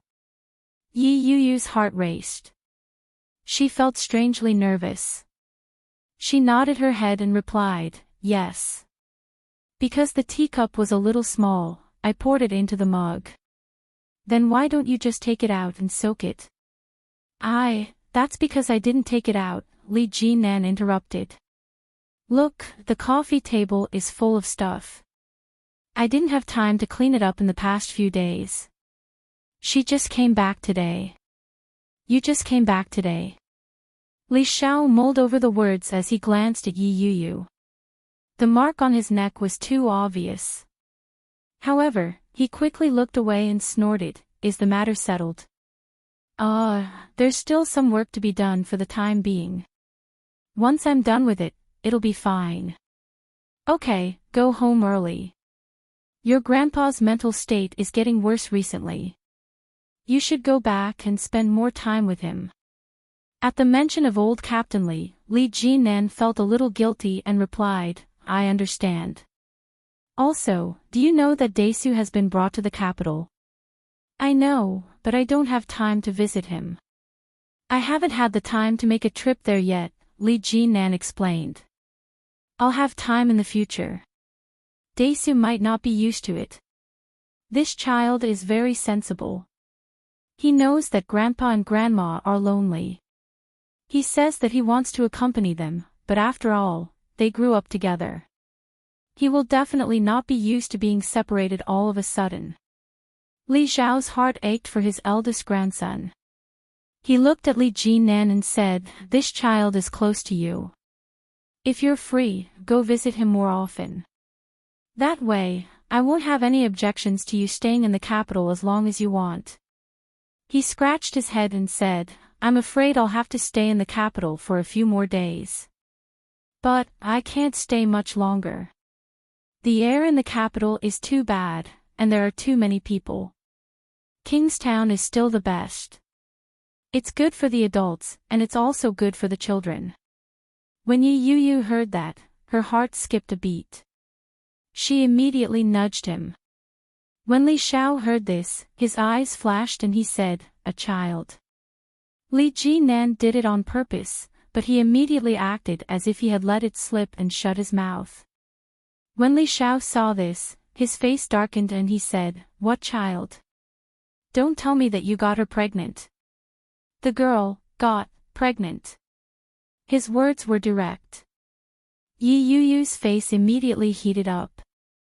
Li Jinan cleared his throat, looking a little awkward as he said, Dad, you're not married. Do you know that? Li Xiao's face darkened. Pregnant before marriage. What's going on? What's going on? Act first and report later. On the surface, he put on an innocent expression and said, Dad, I'm already so old. I have a girlfriend. It's normal for me to be pregnant. Is there anything wrong with that? You bastard. Li Xiao finally understood. This brat was doing it on purpose. Enraged, Li Xiao slammed the cup on the coffee table and said, If you do this, the reputation of the young lady will be ruined. Don't you have any sense of propriety? No matter how impatient you are, you should at least take precautions. Li Jinan didn't dare to say another word, but he was secretly delighted. Chapter 1600. Yi Yu was feeling extremely awkward. She lowered her head and didn't dare to say a word. She nudged Li Jinan, and he immediately snapped out of it. He said honestly, I was wrong. When Li Xiao saw how Li Jinan was admitting his mistake, he suddenly couldn't vent the anger in his belly. He was his son, after all. Li Xiao knew him all too well. From the looks of it, it was clear that his plan had worked. Li Xiao felt uncomfortable no matter how he thought about it. It was highly likely that Li Jinan had done this on purpose. After all, given Yi Yu's current situation, even he found it hard to accept, much less Qin Shuhua. Not only had she been divorced, but she had also been imprisoned. Even though it was said that she had been framed, who knew what had really happened? So, this fellow had come to act first and report later because he understood them. You little rascal. Li Xiao was enraged when he thought of that. He said, You little rascal. You've got guts. Li Jinan didn't say a word. He didn't dare make a sound. Li Xiao couldn't vent his anger. He looked at Yi Yu again. At that moment, Yi Yu was sitting quietly beside Li Jinan. When her eyes met Li Xiao's, Yi Yu looked up to meet his gaze. He seemed a little embarrassed, but he still smiled and quickly looked away. It was obvious that this girl wasn't exactly gutsy, but she had a rather obedient personality. Li Xiao suppressed the anger in his heart and asked, Have you eaten? Not yet. I was just about to head out to eat when you came. Why don't we eat together? Li Jinan felt that he had never been so ingratiating before. But he was in a disadvantageous position. Li Xiao was the father. As a son, he had to curry favor with his superior first. Li Xiao looked at him and asked, "Shouldn't I?" "I should. I should."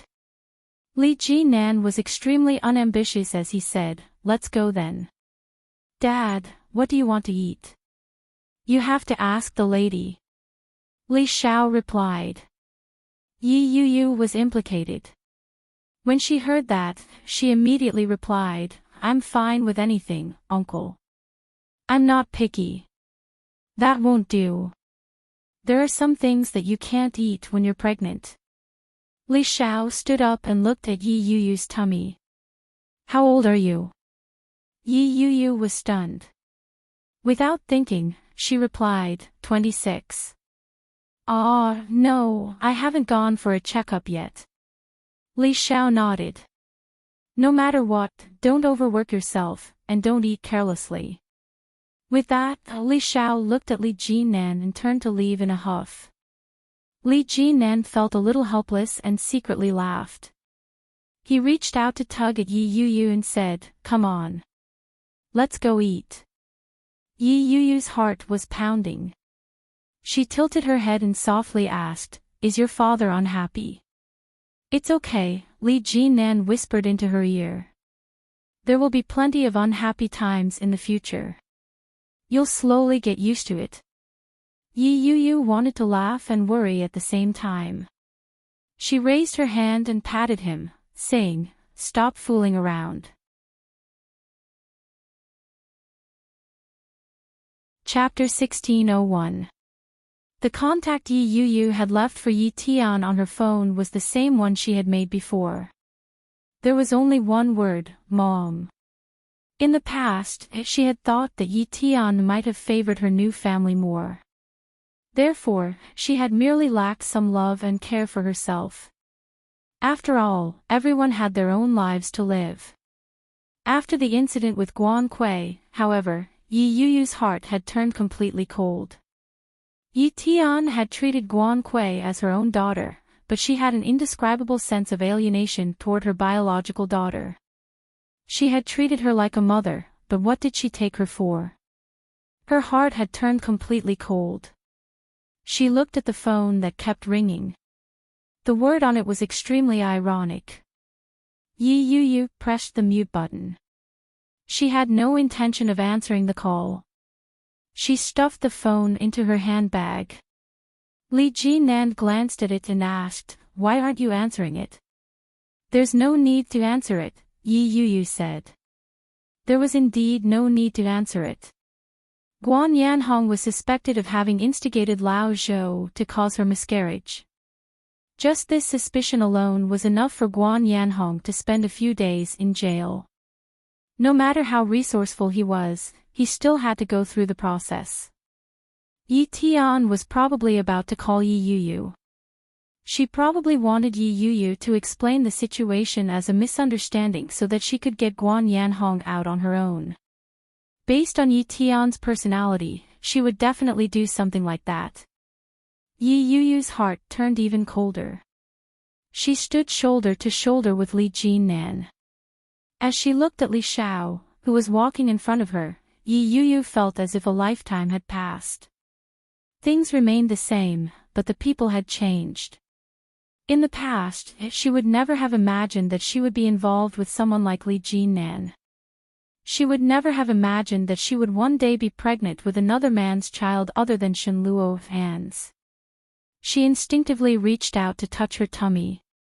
Yi Yu tightened her grip on Li Jinan's hand and asked in a low voice, "What does your father like to eat?" "He likes home-cooked food," Li Jinan replied softly. "He might not be used to the food from the north.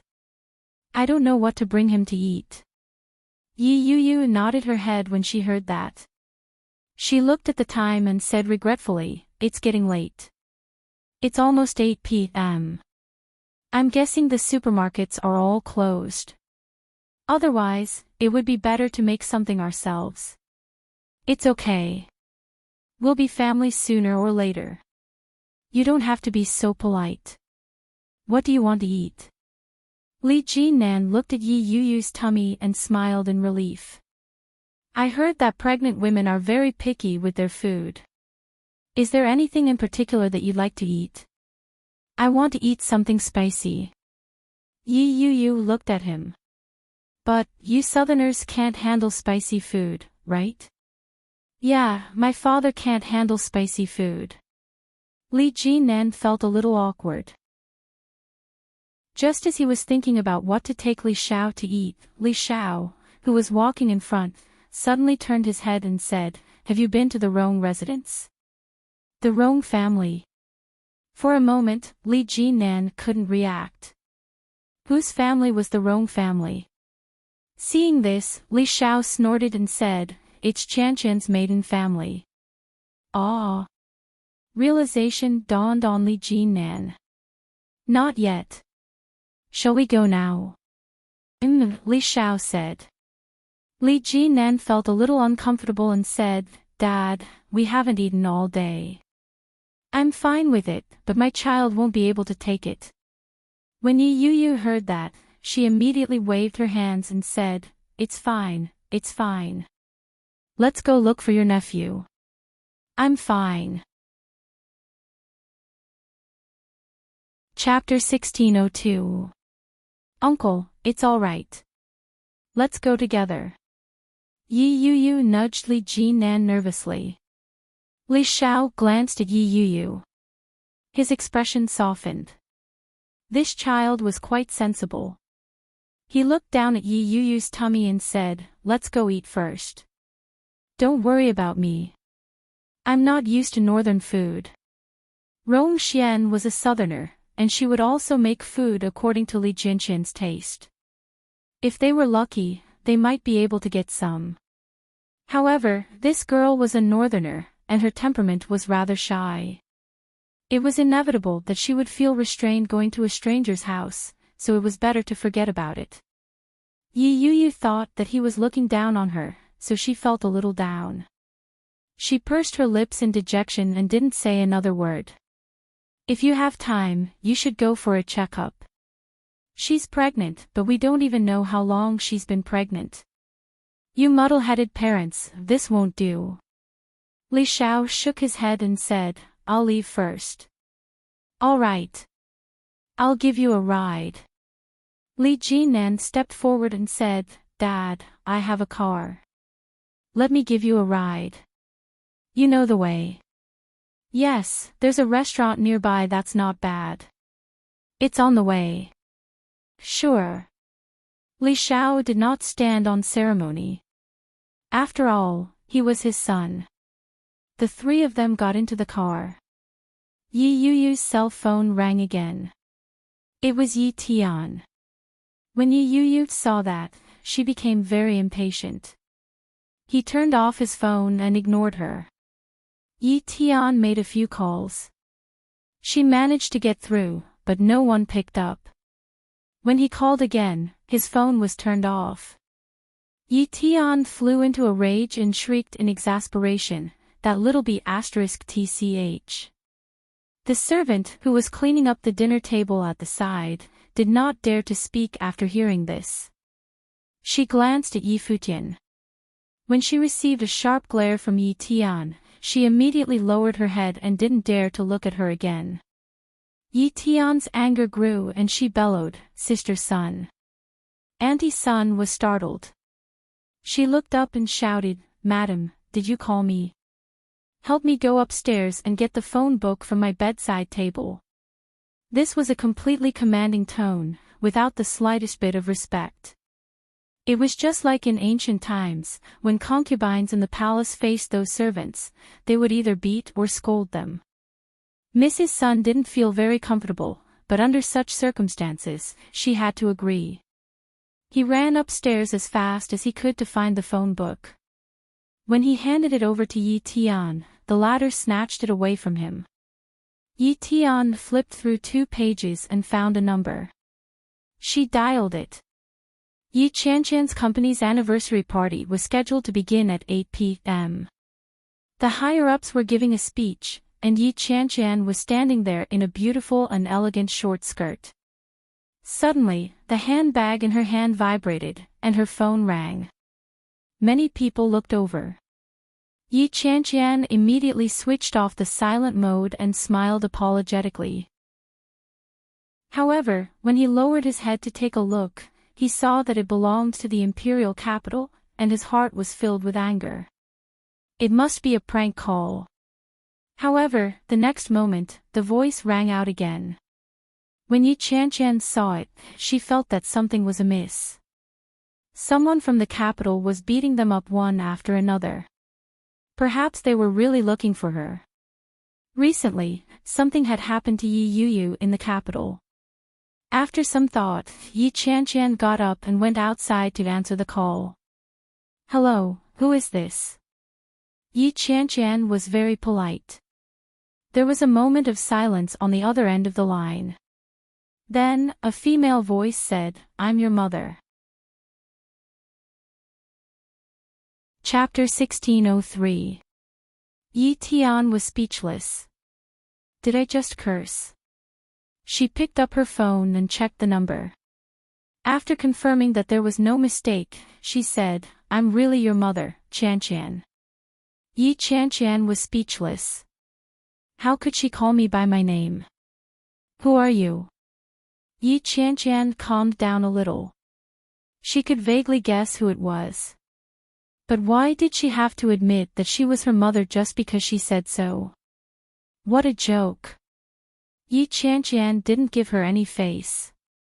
She asked, "In this day and age, I've seen phone scams, sex scams, and multi-level marketing scams, but I've never seen anyone scamming someone's daughter. If you have something to say, just say it." "I'm busy." When she heard Yi Qianqian's impatient tone, Yi Tian became angry and said, "What kind of tone is that? What did Yi Zhenhua teach you? Is this how you speak to your elders?" Yi Qianqian seemed to have heard a joke. She burst out laughing and said, "Elder. What the f*ck? Yi Tian. Don't you feel awkward saying that? Don't you feel embarrassed?" Yi Qianqian.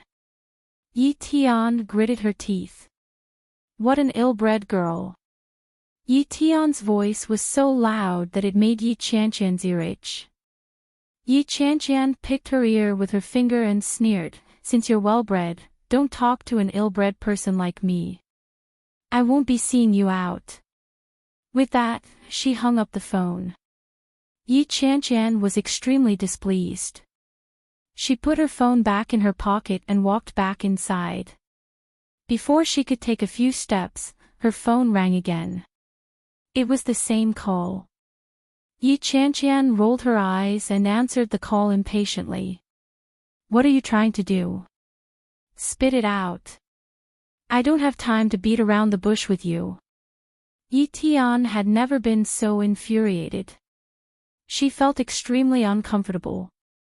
However, when she thought of her husband, who was still imprisoned in the police station, she restrained her temper and said, "Qianqian, I know you don't like me. It's good that you know. Why did you have to say it out loud? Aren't you asking to be humiliated?" Yi Qianqian interrupted her and yawned.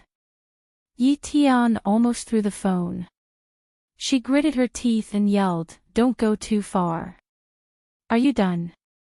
When Yi Qianqian heard Yi Tian's angry voice, she was secretly pleased and said, "I'm hanging up after you're done talking." "No." Yi Tian hurriedly said, "Qianqian, I know you don't like me, but I have to tell you some bad news." "Bad news? Or do I have to tell him?" Yi Qianqian's heart skipped a beat, but she didn't say anything. When Yi Tian saw that Yi Qianqian was silent, she deliberated over her words and said, "As you know, Mom started a new family, but your sister, get to the point." Yi Qianqian's impatient voice grew louder and louder. "I told you I was busy. You've been living with a beast for so long that you don't understand human language anymore." Yi Tian took a deep breath and suppressed the anger in her heart. She replied, I'm looking for Yi Yu. I tried calling her, but she wouldn't pick up. I was hoping that you could help me contact her and pass on my message. Oh, what is it? Yu, Mommy knows that I was wrong. Please come home, okay?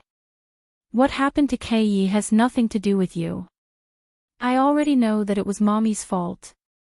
Your Uncle Guan is innocent. Please forgive him and forgive me, okay?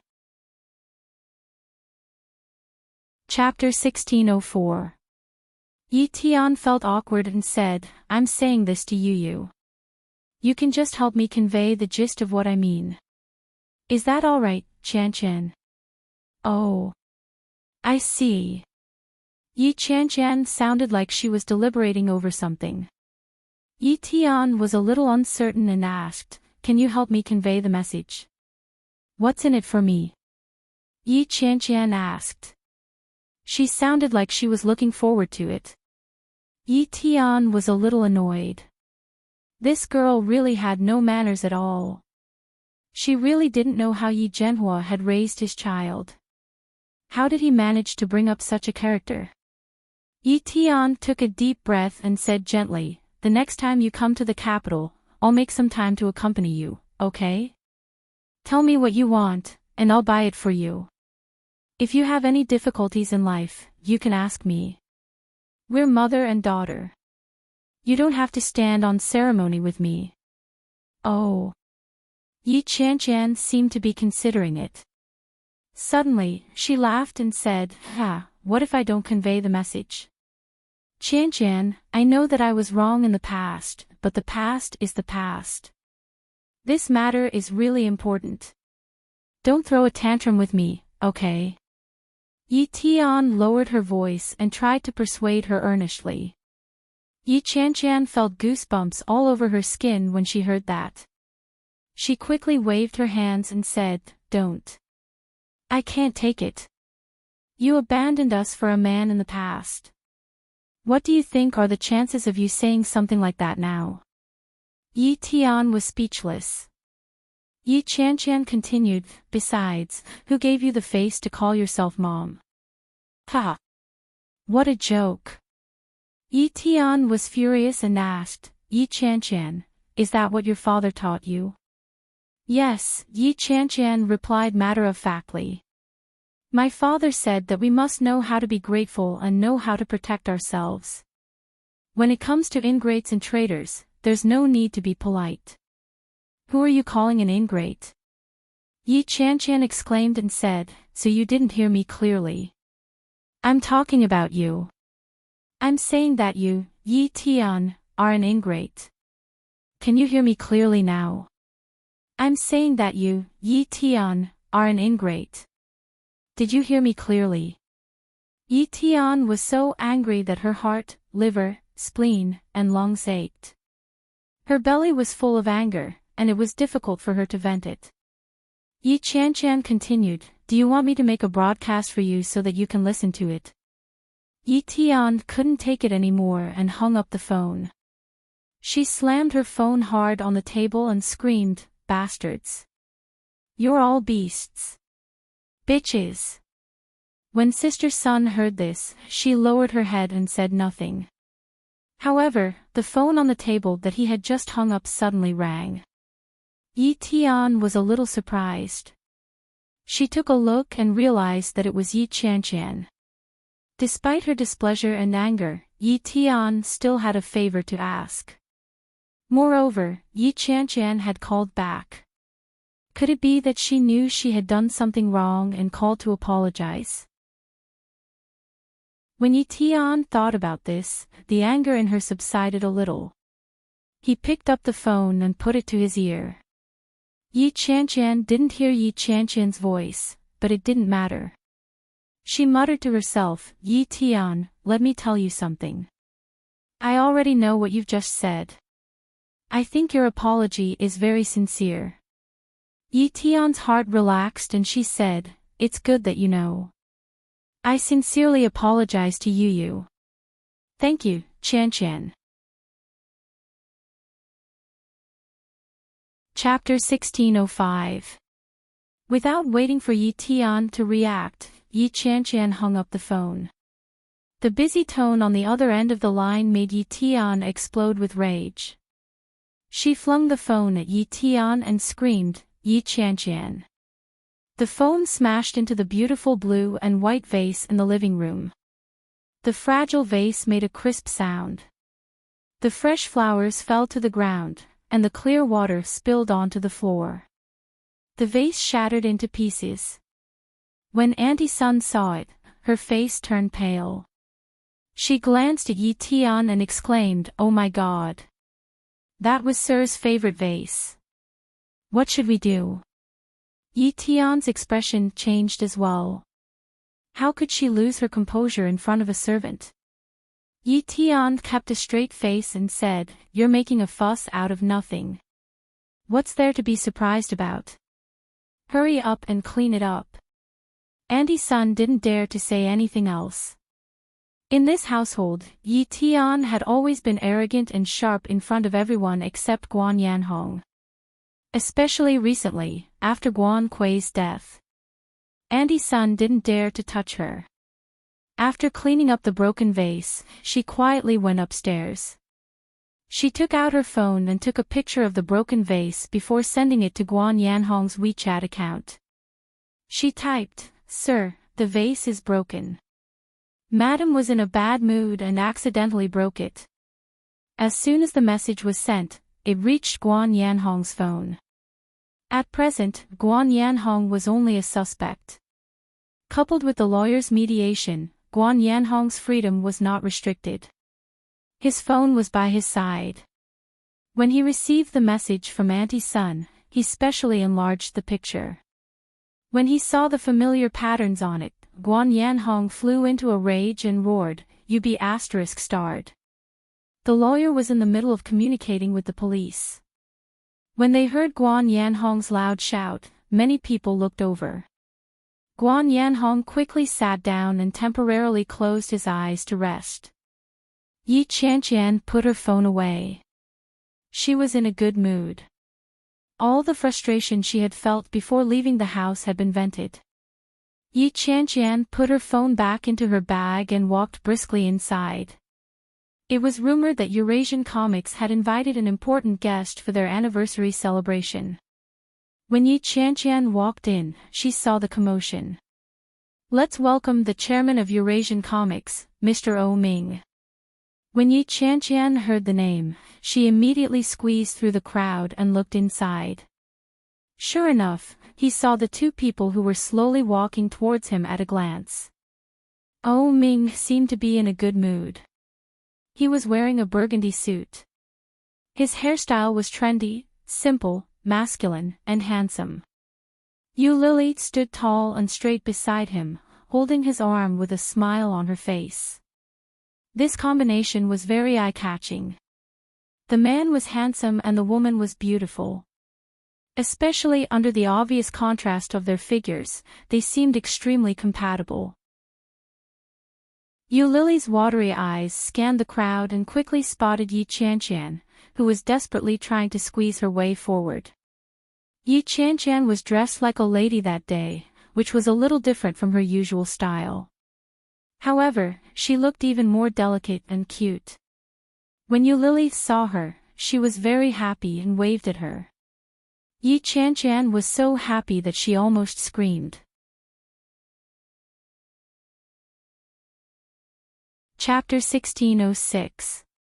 What the F***CK? It wasn't easy. It wasn't easy at all. Yi Qianqian suddenly felt like a wife who had worked hard for many years had finally become a woman. When she saw Yu Lily's flushed face and happy expression, she felt an indescribable sense of relief. Finally. My daughter has grown up. Yu Lily is married and pregnant, and Yi Yu is living with Li Jinnan. Now, I'm the only single person in that house, oh, no. Now, in addition to me, there's also a son of a B***TCH psychologist. After the higher-ups had finished speaking, it was O Ming's turn. When he was done, he handed the microphone to Yu Lily. Yu Lily looked at Yi Qianqian and asked with a smile, everyone knows me, right? The colleagues who had worked with Yu Lily in the past all felt a sense of closeness and affection. When they heard Yu Lily's words, many of them laughed and replied in unison, we do. That's great. Yu Lily's eyes turned into crescents as she smiled and said, I'll give everyone a bonus this month. Everyone laughed in unison and cheered, hooray. From the beginning to the end, Yu Lily had only said 2 sentences, but the response was the greatest. Oh Ming smiled and held her in his ear as he whispered, you can do that. You're amazing, my wife. You flatter me. Yu Lily smiled and said, I'm going to look for Qianqian. Let go of me. Together. Oh Ming didn't think there was anything wrong with that. He put his hand on her waist and looked at her slightly bulging belly. He was in a good mood. Yi Qianqian watched as they walked toward her in pairs. She shook her head and said, so, you're all here to show off your love to me? Of course not, Oh Ming replied in a good mood. His pair of peach blossom eyes shone with happiness and seriousness as he said, are we such shallow people in your eyes? We're clearly here to show off our child. Yi Qianqian was speechless. Yu Lily laughed out loud and said, don't believe him. The child is still so young. What's there to show off? All right, all right. Your existence is a form of harm to me. You're bullying a single person. Oh Ming glanced at her and asked, still no movement. What movement? Not even a fart. Yi Qianqian looked aggrieved. I'm already so old. Why can't you give me a man? Do you want me to spend the rest of my life alone? When the time comes, I'll be able to find a partner. What's the rush? Oh Ming said calmly. It's too noisy here. Let's go somewhere quiet. What's there to change? This year's annual meeting has just started. I haven't drawn anything in the past few years. I must try my luck this time. Yi Qianqian reached out and pulled Yu Lily along. There are too many people here. Let's go somewhere less crowded. As he spoke, he pulled Yu Lily to a corner and stared at the screen. Everyone had a share in the lucky draw. There weren't too many people in the company, so it would take some time for them to take turns to touch the balls. Yi Qianqian was envious when she saw the other people coming down with big prizes in their arms. Chapter 1607. That's the second prize. Is that all you've got? Yu Lily nudged her. Isn't the first prize great? That's $200,000. You'll still have to spend your own money on the trip. Can't you be more ambitious? It's not the same. I'm so unlucky. I'd be lucky to get the second prize. Yi Qianqian said matter-of-factly. What's so bad about the trip? You'll get a paid vacation if you get the first prize. The company will pay for the plane tickets and accommodation. That's a lot of money. Besides, going to Venice is a kind of nostalgia. Yu Lily laughed. So what if it's feelings? With your stupid luck, it'd be a miracle if you got the first prize. F***ck. Yi Qianqian suddenly exclaimed. The first prize has been won. Oh. What kind of luck is this? I actually got money. Money. Money. Yu Lily said, didn't you say you didn't want money? Bah. Who doesn't want money? It's $200,000. $200,000. You can buy a toilet in Kingstown with that. Sob. Yi Qianqian hugged Yu Lily and wailed. I was just saying. If I get the first prize, I wouldn't mind at all. Yu Lily laughed and said, it's your turn. Hurry up. Yi Qianqian immediately straightened up, turned around, and ran toward the stage. In a few steps, she was already on the stage. Enchanting was very popular in the company. The MC had a good relationship with Enchanting. Seeing her serious expression, the MC handed the microphone to her and said, "Miss Yi, there's still a second prize, a paid vacation for 5 days and 6 nights in Venice. There's also a third prize, a laptop worth $18,888. Enchanting was very excited and said, "I want the second prize." The people around her began to jeer and sigh. The MC also laughed and said, "I'd like to support you, but given your luck in the past few years, I think you might be able to win a porcelain doll." The crowd roared with laughter. Someone said, "The porcelain doll welcomes you.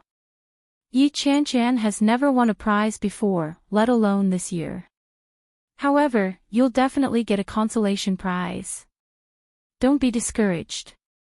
Enchanting was enraged by his laughter. She shouted fiercely, "Shut up." With that, she decided to ignore them. She reached into the box and deliberately stirred it with her hand.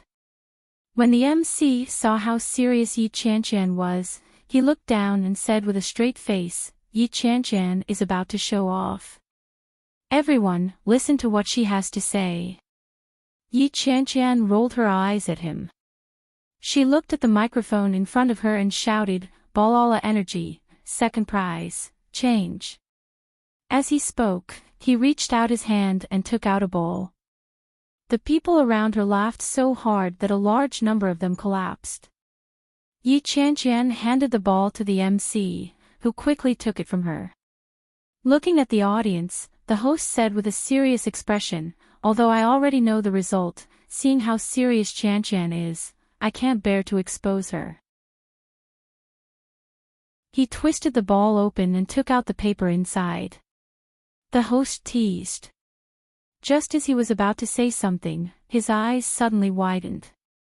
The host spread out the piece of paper and looked it up and down several times before saying with certainty, "Congratulations, Enchanting. A consolation prize." Someone said.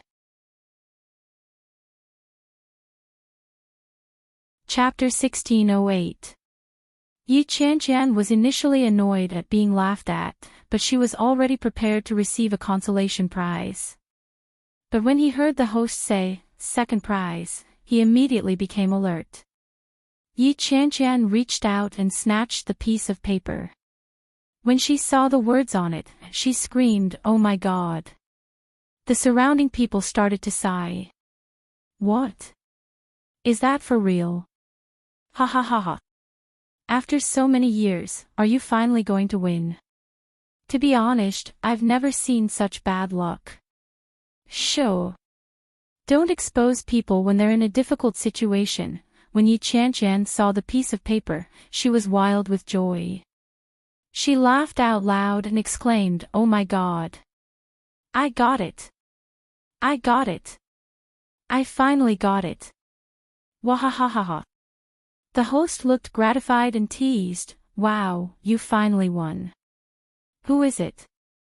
The crowd roared with laughter. Enchanting snapped, "Go away. Don't cause trouble." The host came forward and said, 5 days and 6 nights in Venice, isn't it inappropriate for a single dog like you to go? Why don't you bring me along?" Me. I'm going too. Wait for me. Enchanting, don't forget about Xia Yuha by Daming Lake." Enchanting wore a look of disdain when she heard that. But when he saw those words, he was very proud of himself. He put his hands on his waist and laughed, No, I won't take anyone with me. I want to travel the world by myself." As he spoke, he took the host's microphone and said, "Who's next? There's still a laptop. Come quickly." After saying that, he stuffed the microphone back and ran down the stairs. When Eulili saw her running down happily, she smiled and said, "Your luck must have been accumulated over the past few years, and you've been saving it for this one surprise, haven't you?" Ha ha ha. Yi Chan was overjoyed and replied, "That's right. That's exactly what I was thinking. F***ck. It's next month. We only have less than 20 days to prepare. I'm so nervous. What should I do?" Just as Yu Lily was about to say something to comfort her, Yi Chan stared at the piece of paper and laughed strangely. She shouted, "Wahahaha. I'm going to Venice." Yu Lily, Oh Ming smiled and said, "Let's go for supper." "Oh, now?" Yi Chan perked up and said, "Wait for me. I'll go and exchange this ticket first." Yu Lily watched as Yi Chan ran away and asked, "Are the tickets for the lucky draw for 2 people?" Yi Chan asked. Oh Ming glanced at her and said, "Yes." Wouldn't it be a waste to go alone?" Yu Lily looked at him and shook her head. "What a pity. He's a single dog." When Yi Chan came over and heard what Yu Lily had said, she immediately shouted in an exaggerated manner, "How dare you speak ill of me?" However, he did not mind and carefully placed the ticket back into his bag. He leaned forward and asked in a low voice, "Could it be that you deliberately arranged this for me? Don't think too much about it. I'm not that free." Yu Lily's face was full of disdain. "If I were the one who arranged it, I would definitely get a single person." When Yi Chan heard that, she was relieved and said, "It's fine. I can go alone. I've always wanted to carry a backpack and go on a vacation. But I don't have a choice. I don't have the money. Humph. Now that luck has come, no one can stop it. Ha ha ha. Dash." Chapter 1609. Hey, don't show off too much. Be careful that you don't sprain your waist. Yu Lily touched her waist and said, "You've gotten fatter." Yi Chan immediately hugged her belly and said, "Go to hell. You're the one who's fatter. This is called sexy. You've gotten fatter." Yu Lily insisted. Yi Chan laughed and rolled her eyes. "I'm not going to argue with a pregnant woman." She then asked, "What are we having for supper?" "Let's go. You'll know when we get there." Yu Lily took her hand and quickly walked out of the hotel. Oh Ming sat in the front seat, and Yu Lily and Yi Chan sat in the back. The driver drove steadily, and they soon arrived at the place to eat. It was a restaurant that looked like it was decorated very well. If it were Yi Chan, she would probably never come to such a place in her life. One look and you could tell it was expensive. But since she was following Oh Ming and Yu Lily, Yi Chan didn't stand on ceremony. After entering, she casually ordered something and handed it over to Yu Lily. The 3 of them ate quickly. Yu Lily and Yi Chan hadn't seen each other for a while, so they chatted and talked a lot. Yi Chan liked to drink a little, especially when she was happy.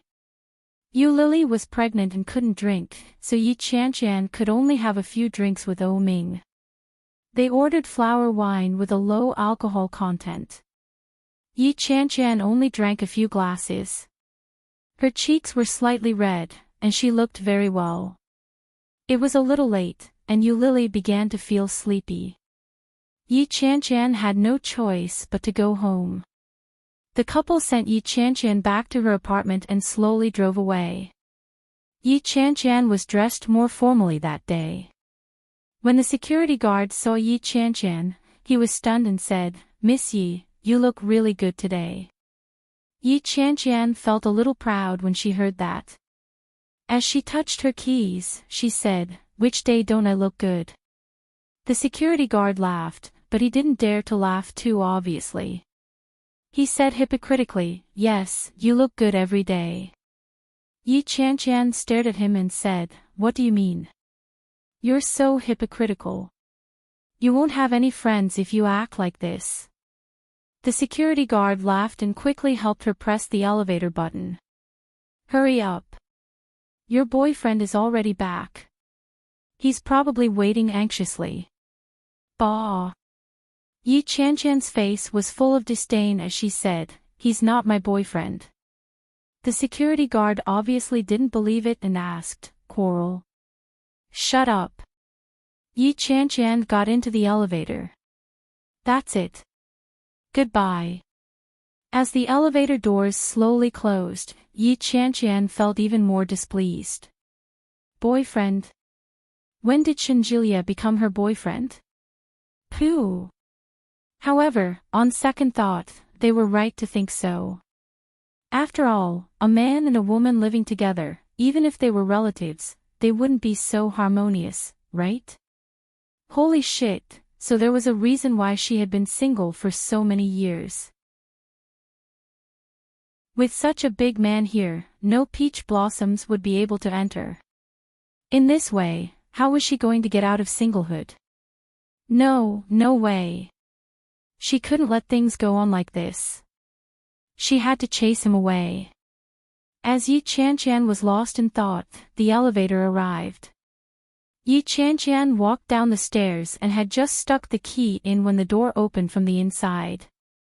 Shenjilia's hair was half dry. When he saw her flushed cheeks, he frowned and sniffed. Have you been drinking? For some reason, Yi Qianqian felt a little guilty and quickly said, However, she quickly realized what was going on. She could do whatever she wanted. What did he have to do with her? She angrily put her hands on her hips and said, yeah. What's wrong? Shenjilia didn't look too happy. He reached out to take her bag and asked, who are you with?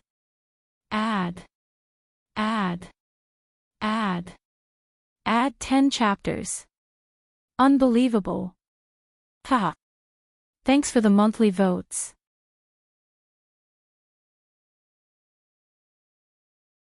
Chapter 16:10. When Yi Qianqian heard that, she immediately straightened her back and said, why do you care who I go out with? Humph. As she spoke, she reached out to push Shenjilia away and yelled, get out of my way. Block the way. Shenjilia could smell the alcohol on her. He frowned deeply and said, you look so guilty. Did you go out with a man? You're dressed so nicely. Did you go on a date? When Yi Qianqian heard that, she felt a little smug. She turned around and looked at Shenjilia. What's wrong with you today? Why are your eyes so sharp? When Shenjilia heard that, he sneered and looked away. He hung her bag up and said, you think you're flying off the handle just because I complimented you? Hey, what's this? As Shenjilia spoke, he reached his hand into the gap of her bag. Yi Qianqian's bag wasn't closed, and the ticket for a 5-day and 6-night trip to Venice was exposed. When Yi Qianqian saw Shenjilia reaching for it, she was shocked and immediately stopped him. Stop! What are you doing? But it was too late by the time she spoke. Shenjilia pulled on the corner of her bag that was exposed, and the ticket was exposed to the air. Venice? Yi Qianqian was nervous. She rushed forward to snatch it back and yelled, give it back to me. However, Shenjilia quickly moved his hand away. Using his height advantage, he raised his hand high and looked at the words on it. Eurasian Comics Anniversary Second Prize. Shenjilia read the words on it and suddenly understood. Oh. I was wondering why you were so grand today. So it's the company's anniversary celebration. Yi Qianqian exploded in anger and said, give it back to me, you stupid idiot. Shenjilia was used to being scolded, so he pretended not to hear her and said, ha ha ha. I knew a woman like you wouldn't be able to get a date with a man. It's too difficult for someone like you to be single. Ha ha ha ha. His unrestrained mockery made Yi Qianqian angry. Yi Qianqian wasn't tall. She was the typical height of a southern girl. At that moment, when she saw Shinjilia's annoying smile, she immediately jumped up. When Shinjilia saw that, he immediately dodged. But it was too late. Yi Qianqian kicked his knee hard. Shinjilia lost his balance and fell backward. She sat down on the sofa in shock. Yi Qianqian took the opportunity to take the ticket back and turned to leave. She glared at Shinjilia with a huff and raised her foot to kick him. What a foul mouth you have. Serves you right for being single. Pooh. With that, he turned around and left. When Shinjilia saw how angry Yi Qianqian was, he laughed. He felt a little helpless and a little embarrassed. He muttered, "Don't tell me he's really angry." Yi Qianqian didn't know if she heard it or not, but when she returned to her room, she deliberately slammed the door shut. The door slammed shut with a loud bang. When Shinjilia saw this, he understood. Well, it didn't matter if she was really angry or pretending to be angry. In any case, she wasn't in a good mood. Shinjilia stood up and used a towel to dry his hair. After mulling over what he was going to say, he went forward and knocked on the door. Ahem, my dear Miss Qianqian, I left you dinner. Would you like to have some? It was quiet for 1 second, 2 seconds. Chapter 16:11. Yi Qianqian glared at him angrily. Just as Shinjilia was about to speak, Yi Qianqian suddenly said, "I'm not eating. Get lost." Then, the door was slammed hard. The door almost hit Shinjilia's nose. Shinjilia rubbed his nose. Fear lingered in his heart as he said, "If you don't want to eat, then don't eat. Why are you so angry?" Cough cough, was what he said just now a little too much? But did I say anything wrong? Shinjilia sighed softly. With a helpless look on his face, he muttered to himself, as expected, the more loser one is, the harder it is to accept the truth. Shinjilia had done it on purpose. When Yi Qianqian heard his words, she gritted her teeth in anger. Yi Qianqian gritted her teeth. She looked at the ticket and took a deep breath. Calm down, don't make any decisions while you're angry. After a few days, I'll have a showdown with him and chase him away. At that moment, no matter how delicious and professional Shinjilia's cooking was, it couldn't quell the rage in her heart. Yi Qianqian considered herself to be very rational. Yi Qianqian carefully put the plane ticket away. Her heart was filled with relief. She found her passport and happily went to find clothes to take a bath. Yi Qianqian took a shower and washed her hair. She realized that she had washed all the towels in the house that morning. They were hanging on the balcony outside. Her hair was wet and uncomfortable. If she didn't dry it, she wouldn't even be able to blow it. But that guy was definitely still on the sofa. If he went out now, he would definitely see him again. Forget it. It doesn't matter if I don't wipe it once in a while, but I get annoyed whenever I see that fellow. She made do with a wet towel and quickly turned on her computer. She sat in front of it and started working. Her wet hair was draped over her shoulders. The room was air-conditioned, and it was very comfortable. However, there was a price to pay for such comfort. In the middle of the night, Yi Qianqian felt sore all over. He stretched, and his whole body was steaming. He got up and prepared to go to the toilet. Just as he got off the bed, his head felt dizzy. Yi Qianqian staggered a little as she opened the door and walked out. She could clearly feel that she wasn't in a good state. As soon as he opened the door, he saw that there was not much light in the living room. The lights in the living room were not turned on, and the bright light from the TV vaguely illuminated the living room. When he heard the door open, Shinjilia turned around and asked, "You're awake?" Yi Qianqian didn't want to talk to him. She was extremely sleepy. After going to the bathroom, he sat on the toilet. As soon as he sat down, his buttocks were frozen by the toilet bowl. He reached out and touched his forehead.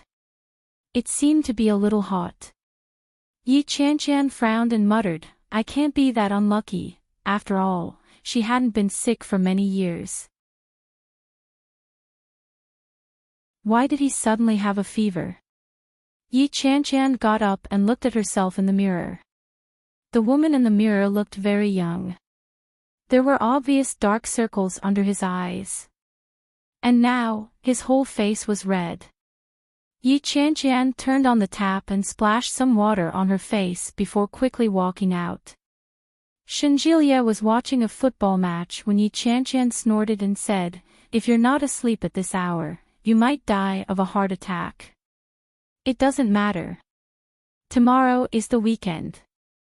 Shenjilia yawned and suddenly turned to look at Yi Qianqian. Yi Qianqian. Chapter 16:12. I might have gone overboard with what I said last night. I'm sorry. Yi Qianqian paused and turned to look at him. This guy is actually apologizing to me. He's actually apologizing. Yi Qianqian was very surprised. She looked at Shenjilia as if she had seen a ghost. It was rare for this guy to apologize. Although it was a little overboard, she decided to forgive him. As she was thinking about it, Shenjilia said with a serious expression, I've thought about it for a long time. Although we're considered very close now, there are still some truths that I can't say. You don't mind, do you?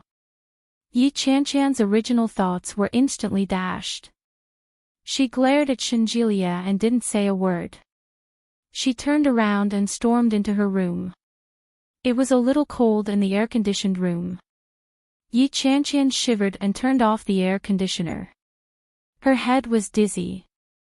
Yi Qianqian hugged the blanket and fell into a deep sleep. She didn't know how long she slept. She felt a wave of discomfort wash over her. She felt nauseous. Yi Qianqian sat up and retched. She didn't vomit anything. She just felt very uncomfortable. The sky was already bright. She looked at the time. It was already past 10 in the morning. Yi Qianqian's entire body hurt. When she stood up, she felt as if her bones were about to fall apart. She felt nauseous again. Yi Qianqian didn't even bother to put on her shoes. She ran to the bathroom. Shenjilia had unknowingly fallen asleep on the sofa while watching the game. When he heard the sound of barefoot running behind him, his eyelids twitched. He quickly stretched and let out a long yawn. Ugh! The sound of Yi Qianqian vomiting drove away Shenjilia's drowsiness. Shenjilia opened his eyes suddenly and sat up. He turned his head in the direction of the bathroom and asked, What's wrong with you? Yi Qianqian was too busy vomiting to care about him. She threw up the dinner she had the night before. In the end, there was nothing left to vomit. All she could do was throw up a few mouthfuls of acid. Yi Qianqian was about to collapse.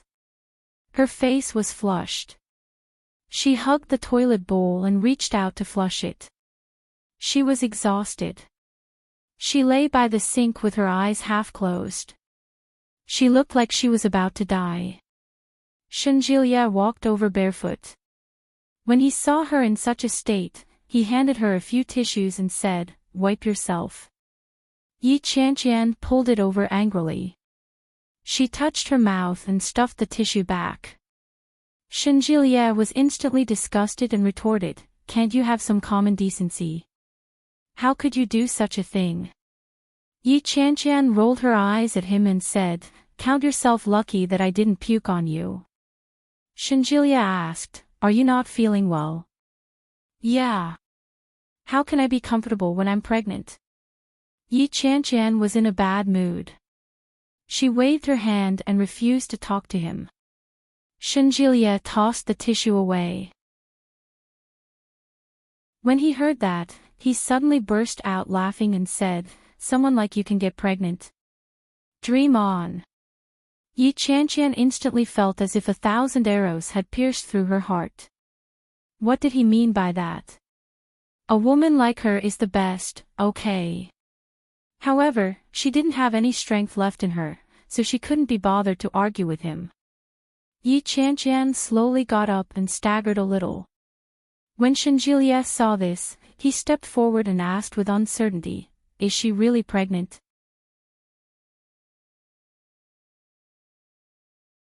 Chapter 16:13. Shenjilie exclaimed exaggeratedly. He immediately reached out to touch her forehead and asked, "Do you have a fever?" Yi Qianqian pushed him away and said domineeringly, "You're the one with a fever. Get lost." Shenjilie said, "Hey, don't distort my pronunciation. I clearly said I have a fever." Yi Qianqian snorted. She didn't have the energy to argue with him. She didn't want to walk anymore. Her body was sore and weak. She simply collapsed on top of him. Yi Qianqian looked up and said, "What did I do to deserve this? I'm dying of discomfort." Shenjilie looked at her with disdain and said, "You're the only one who can be so energetic when you have a fever." As he spoke, he helped her out of the room and said, "Put on your shoes. I'll take you to get an injection." "No. I don't want an injection. Don't worry about me. Go watch your game." Yi Qianqian waved her hand and lay on the sofa.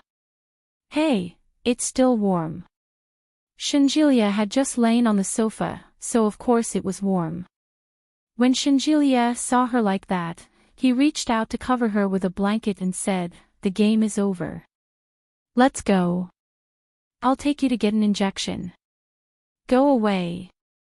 Do I need you to take me to get an injection? I can heal myself." Shenjilie sneered. "Stop fooling around. I've never heard of an idiot having such a function." Yi Qianqian said, "Get lost." Yi Qianqian lay on the sofa. She had no intention of getting up for an injection. Shenjilie touched his head and thought for a moment before saying, "I'll go buy you something to reduce your fever. Let's check your temperature first. Do you have a thermometer?" "No." Yi Qianqian said matter-of-factly. "What about flu medicine?" "No." Yi Qianqian didn't look the least bit remorseful. She said, "I've never fallen sick. These things are useless to me." "Shameless. Then why do you have a fever now? You're the one with a fever. You're misdiagnosing me." Yi Qianqian was in high spirits. She got up and said, "I'm hungry." Shenjilie asked, "What do you want to eat?" "Braised pork ribs, spicy chicken, yuxiang shredded pork." As Yi Qianqian spoke, she found the food tasteless. "Do you have sugar?" "No." Shenjilie repeated Yi Qianqian's words and denied it flatly. Yi Qianqian had a look of disdain on her face as she said, "You good for nothing. You don't even have candy. What use are you?" Shenjilie replied, "Come on, big sister. Don't do it anymore. I'll take you to the doctor, okay?" "Not good, get lost." Yi Qianqian was annoyed. "Why don't you just go and buy me medicine? Why do you have to talk so much nonsense? How can you take medicine so casually? You're already burning up like this, and you don't even have a thermometer. How am I supposed to buy it?" Shenjilie was defeated by her, and he asked kindly, "Do you want to wear those shoes?" Yi Qianqian ignored him. She closed her eyes and fell asleep on the sofa. Shenjilie was on the verge of breaking down. He twisted his hands and gestured at her neck. He really wanted to strangle her to death. This woman was too annoying. In the end, Shenjilie didn't lay his hands on her. Instead, he went to the shoe cabinet and found a pair of shoes that were easier for her to wear. Yi Qianqian had already fallen asleep. When she felt him grab her foot, she immediately kicked it off and turned over to continue sleeping. Shenjilia held her ankle firmly and said in a low voice, "Behave yourself." Yi Qianqian frowned and kicked it off again. She asked, "What are you doing?" Shenjilia didn't say anything. After he put the shoes on her, he lifted her up. Dash.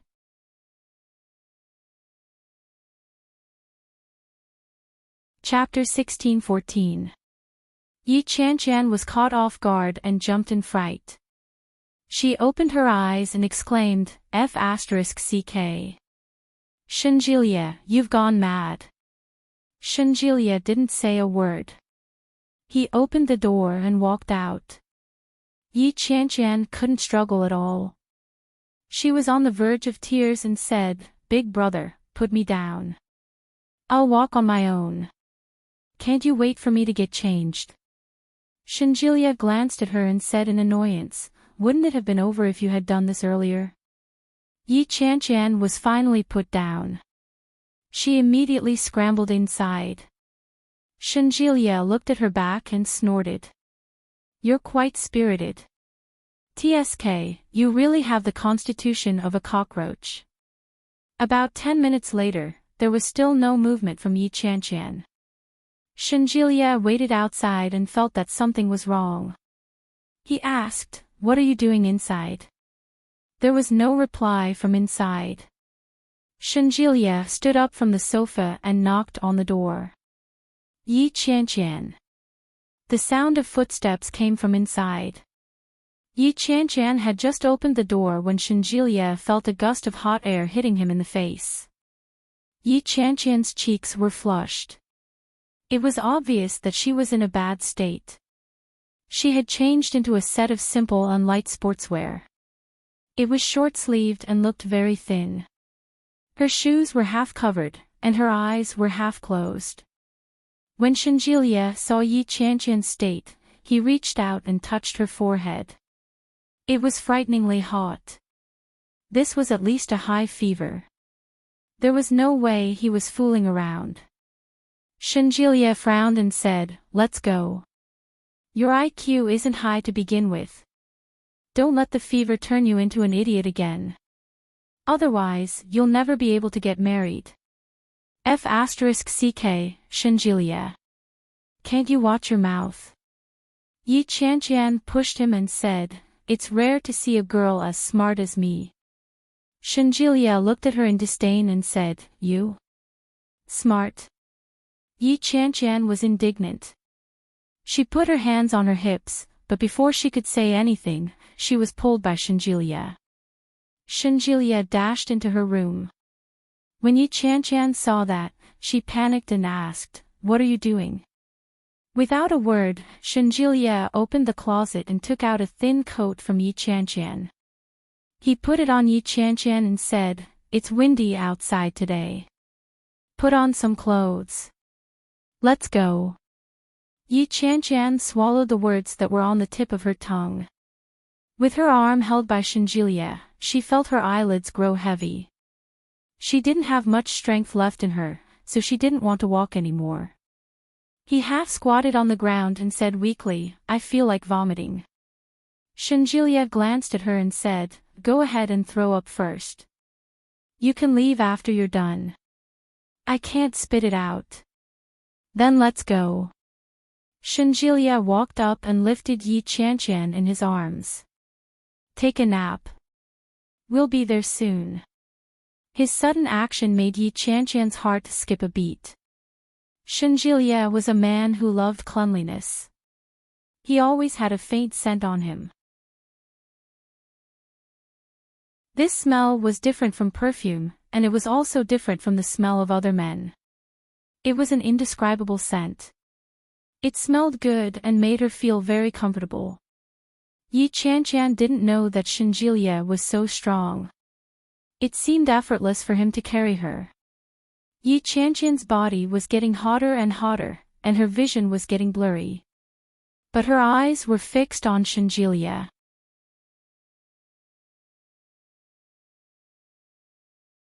Chapter 16:15. Yi Qianqian was speechless. Sure enough, everything beautiful was just an illusion. Yi Qianqian wore a look of disdain when she heard that. Soon, he closed his eyes and breathed evenly. After Shanjilia said that, he didn't dare to look down. The elevator had just reached the first floor, and Yi Qianqian had already fallen asleep. Shanjilia was amused and disappointed at the same time. Shanjilia didn't know what kind of complicated emotions he was feeling. As he held her, he felt that the woman in his arms was incredibly light. He weighed it and estimated that it was less than 50 kilograms. As the saying goes, those who weigh less than 100 pounds are either flat-chested or short. This Yi Qianqian, he glanced at her chest. It was a tragic sight. He imagined her height again. She seemed to only reach his chin. This was too tragic. Flat-chested and short. In the future, he might not even have enough milk to feed his children. Moreover, with his height, if he didn't find a taller one, he wouldn't be able to make up for the height of his descendants. Shanjilia suddenly began to sympathize with Yi Qianqian's future husband. He shook his head and muttered, "Life's greatest tragedy." Yi Qianqian didn't know if she heard it, but her body wriggled a little, but she quickly fell asleep again. Shanjilia glanced at her indifferently and didn't seem to mind. He carried her to the side of the road and waited for an empty car. A taxi soon arrived. Shanjilia got into the car and threw Yi Qianqian into the back seat. He went up and let her head rest on his knees. "Master, let's go to the hospital." The driver took a look and asked, "Outpatient department?" "Yes." Then, the driver slowly drove away. Yi Qianqian was sleeping soundly on Shanjilia's lap. The more he rubbed his head against the wall, the hotter his body became. Yi Qianqian could clearly feel that her body was burning terribly, and it was getting colder and colder. Shanjilia looked at her and said, "Sir, please turn off the air conditioner. She's running a fever." The driver took a look and switched off the air conditioner. "Aren't you hot? You're sweating." Shanjilia was indeed feeling hot. He glanced at the time and saw that it was already noon, the time when the sun was at its strongest. "It's okay. Drive faster, thank you." Yi Qianqian was oblivious to it. She hugged his waist and nuzzled her face closer and closer to him. Shanjilia shifted his body uncomfortably and reached out to cover her face to prevent her from going any further. The driver snickered and said, "Girlfriend?" "No, a friend." "Oh." The driver understood. He glanced at the rearview mirror and said with a faint smile, "Then you're really nice to your friend." There was a deeper meaning to her words. Shanjilia looked out the window and pretended not to understand. The taxi suddenly braked. Both of them, who were in the back seat, were caught off guard, and their bodies lurched forward.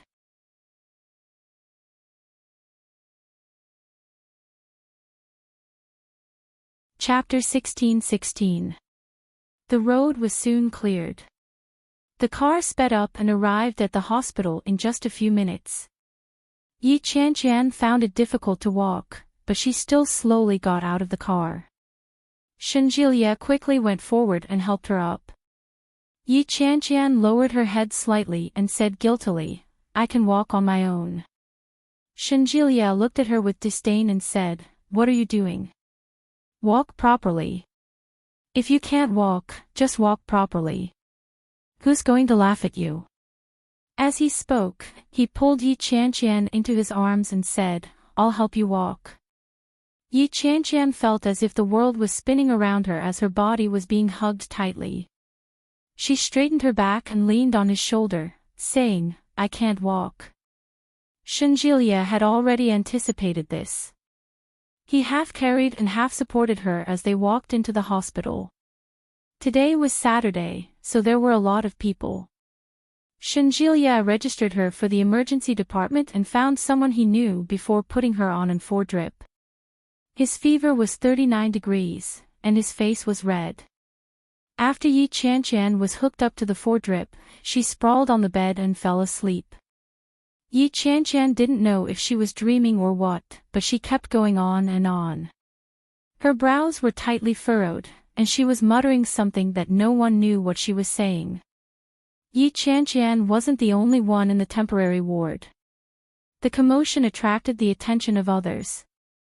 Shinjilia's expression remained the same as he sat by the side and stared at the water.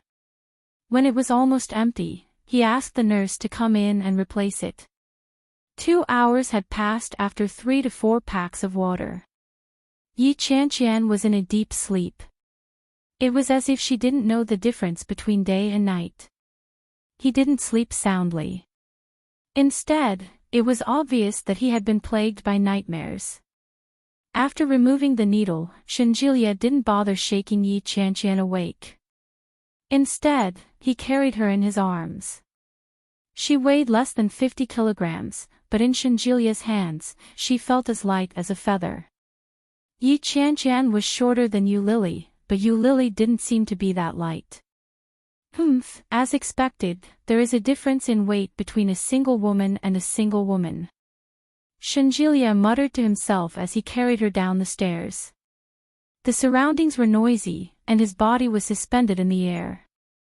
Yi Qianqian felt that she was about to ascend. She was in a very wonderful state. His bones were itching, and so was his heart. At the same time, there was also a sweet and warm feeling in his heart.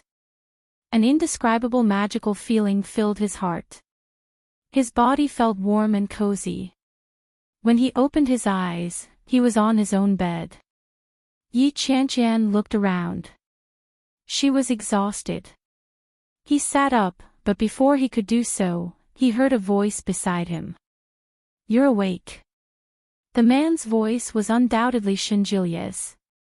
Yi Qianqian sat up straight. Surprisingly, she wasn't frightened at all. She stared at Shinjilia in a daze. After a long time, he finally replied, "Didn't we go to the hospital? Why was he at home now? You're sleeping like a pig. You wouldn't even know that you were being sold," Shinjilia said with a look of disdain. "I made some porridge. Have some." "I don't want to eat it." Yi Qianqian was a little resistant. "It's already past 3 in the afternoon. If I don't eat now, I'm going to become an immortal." Shinjilia closed the book in his hand and stood up. "Go wash your face. It's covered in saliva.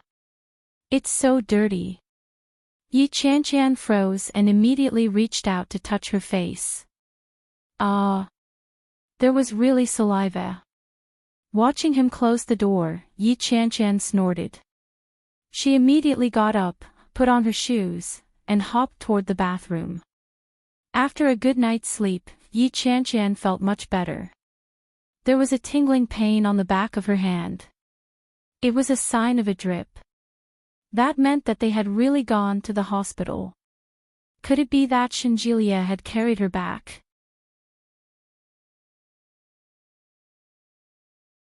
Chapter 16-17. Yi Qianqian brushed her teeth and washed her face. His mood was inexplicably in a mess. Strangely, it wasn't good, but it wasn't bad either. When she walked out, Shinjilia was sitting on the sofa playing with his phone. When he saw her come out, he turned off his phone and stood up. The moment Yi Qianqian saw him, she immediately thought that he was the one who had carried her back from the hospital. Her heart throbbed. Yi Qianqian didn't dare to look at him. She shifted her gaze to the dining table. There were 2 bowls on the table, and on top of them was a bowl of smoky porridge. It looked, smelled, and tasted delicious. Although Shinjilia's culinary skills weren't as good as Yu Lily's, there was no doubt that he was better than other men. Yi Qianqian sat down on a chair. When she saw him sit down, she asked, "You haven't eaten yet?" "I ate a little, and I'm hungry again." Shenjilia didn't stand on ceremony. He picked up a spoon and handed it to her. Then, he also picked up a spoon and slowly drank it. The porridge was very hot. Yi Qianqian was sweating profusely after eating less than half a bowl. She fanned herself with her hand and said, "It's such a hot day. Turn on the air conditioner." When she looked up, Shenjilia was also sweating profusely. When she heard that, she rejected him and said bluntly, "No. F*ck. You look very hot. Be careful not to get a heatstroke." Shenjilia looked at her with disdain and said, "Do you think everyone is like you? You must have run a fever because the air conditioner was too low last night." Pfft. Yi Qianqian was angry and said, "If it weren't for you, would I be in this state now? Hey, can you be a little more reasonable? Why are you blaming me for everything? Did I make you catch a cold?" "Yes," Yi Qianqian said matter-of-factly. "Who asked you to criticize me last night? I left my towel and hairdryer outside. I didn't want to see you, so I didn't blow dry." Shenjilia was baffled and said, "So, you caught a cold because you didn't blow dry your hair last night?" "Nonsense," Yi Qianqian said angrily. "It was all because of you." Shenjilia was skeptical when he heard that. However, he was not convinced on the surface. He said, "You blame everything on me. You have hands and feet. What's wrong with coming out to get a towel? It's your good fortune to show me such a handsome face. Bah. Whoever wants to look can look. I'm bored to death. Moreover, 1. Point. All. No. Handsome." Shenjilia replied, "My heart aches that you've gone blind at such a young age." Yi Qianqian was so angry that smoke was coming out of her mouth. She retorted, "F*ck your blindness. I'm worried that your future girlfriend will be blind to fall for a guy like you." When Shenjilia saw how angry she was, he didn't care that he was being scolded. Instead, he said proudly, "It doesn't matter. If I can't find a girlfriend, I'll just find a boyfriend. Anyway, with my looks, I'm different from a blind man like you." The way Shenjilia stroked his hair and winked at her smugly made Yi Qianqian scream in anger. She put the spoon down and screamed, "I'm not eating anymore." With that, she stood up and turned around to leave. When Shenjilia saw that, he immediately reached out to hold her back and said, "I cooked so much. Finish it."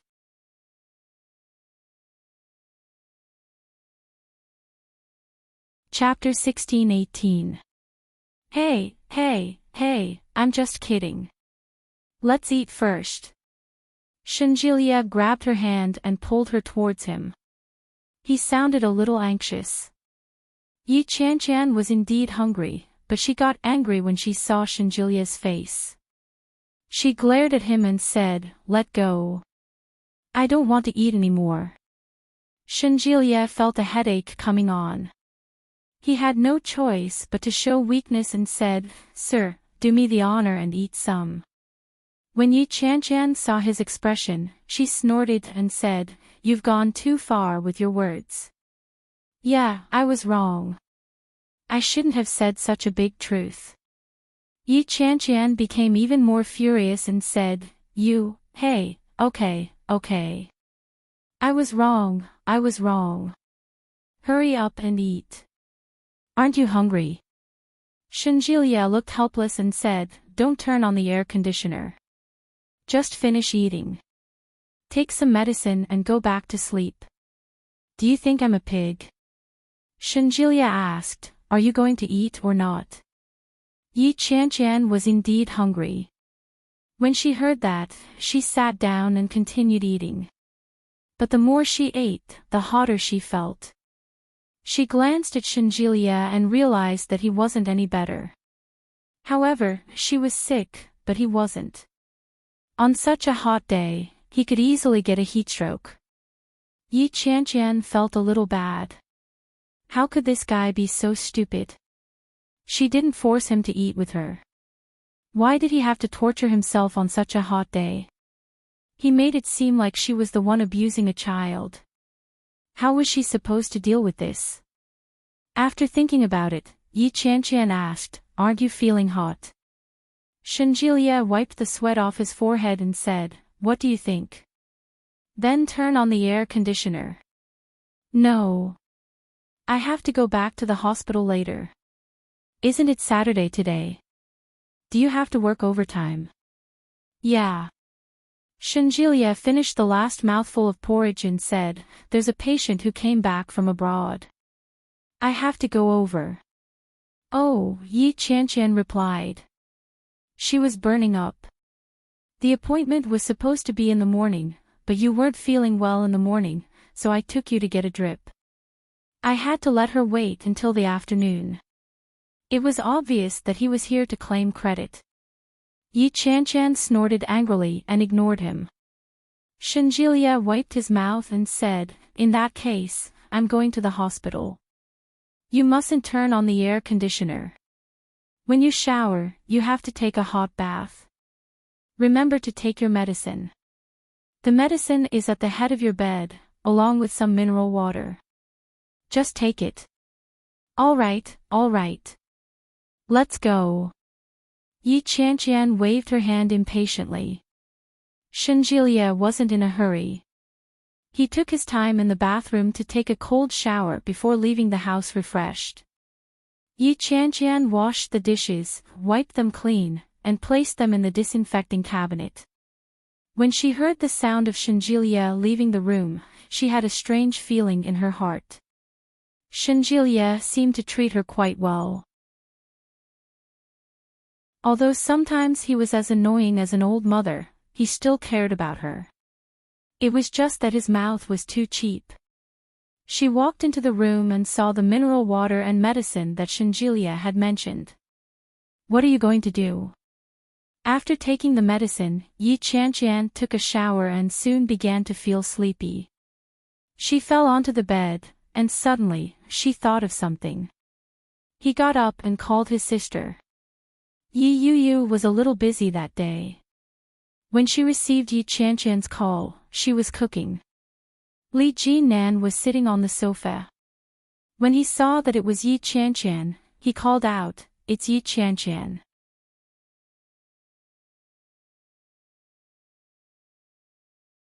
Chapter 16-19. Soon. Li Jinan answered the call. Yi Qianqian's voice quickly came from the other end. "Hello, Yuyu." Li Jinan lazily leaned back on the sofa and replied, "Yuyu is cooking." When Yi Qianqian heard that, she heaved a sigh of relief and asked, "Are you all right now? How is Shenluo?" "Shenluo has been locked up. He'll be in court tomorrow." Li Jinan retracted his lazy attitude and said, "From the looks of it, it's unlikely that he'll be released." When Yi Qianqian heard that, she was a little happy and said, "That's great. He's a scumbag. For such a person to be locked up, it's simply too satisfying." Li Jinan was silent when he heard that. Yes, a person like Shenluo was finally locked up. It was supposed to be a joyous occasion. However, this was not a consequence that Shenluo should have to bear. All of this was for Yi Yuyu. If it hadn't been for Shenluo, Yi Yuyu would have been the one inside. Yi Qianqian didn't notice anything amiss with Li Jinan at all. She continued, "This man doesn't have the slightest sense of responsibility. Regardless of whether it's toward our Yuyu, Enchanting, or that deadbeat *tch, he doesn't have the slightest intention of taking responsibility. It's a good thing that scum is locked up." But, why is he locked up? Yi Qianqian had been in Kingstown for the past few days. She had mentioned going to the capital to help out, but Li Jinan and Yi Zhenhua had persuaded her to change her mind. Indeed, Li Jinan lived up to everyone's expectations and rescued Yi Yuyu. But how did Shen Luo and end up being locked up for no reason?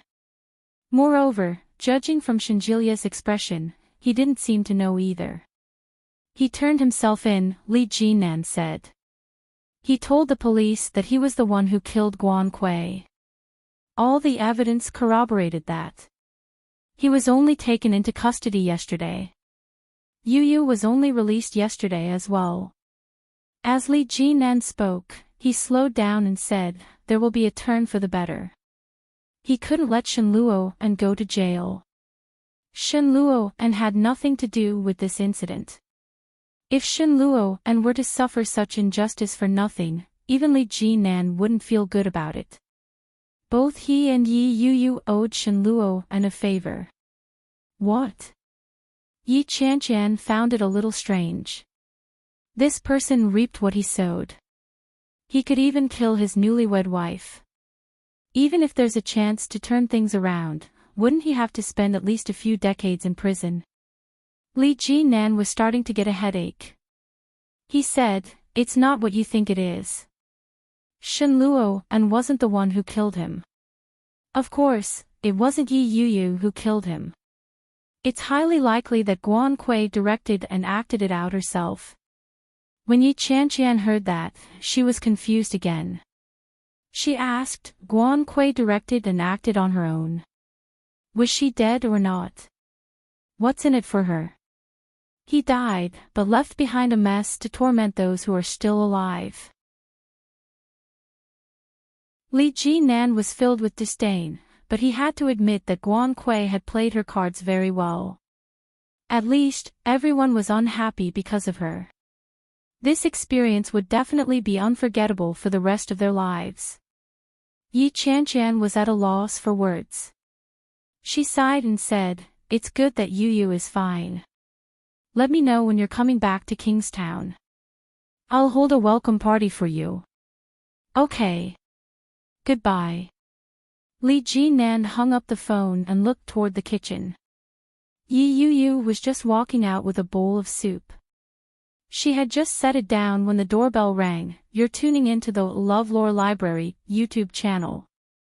We're so grateful for your support and don't forget to subscribe to join us on this incredible journey through captivating stories.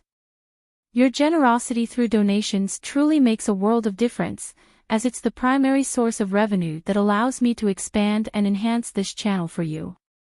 Thank you from the bottom of my heart for being a part of this adventure.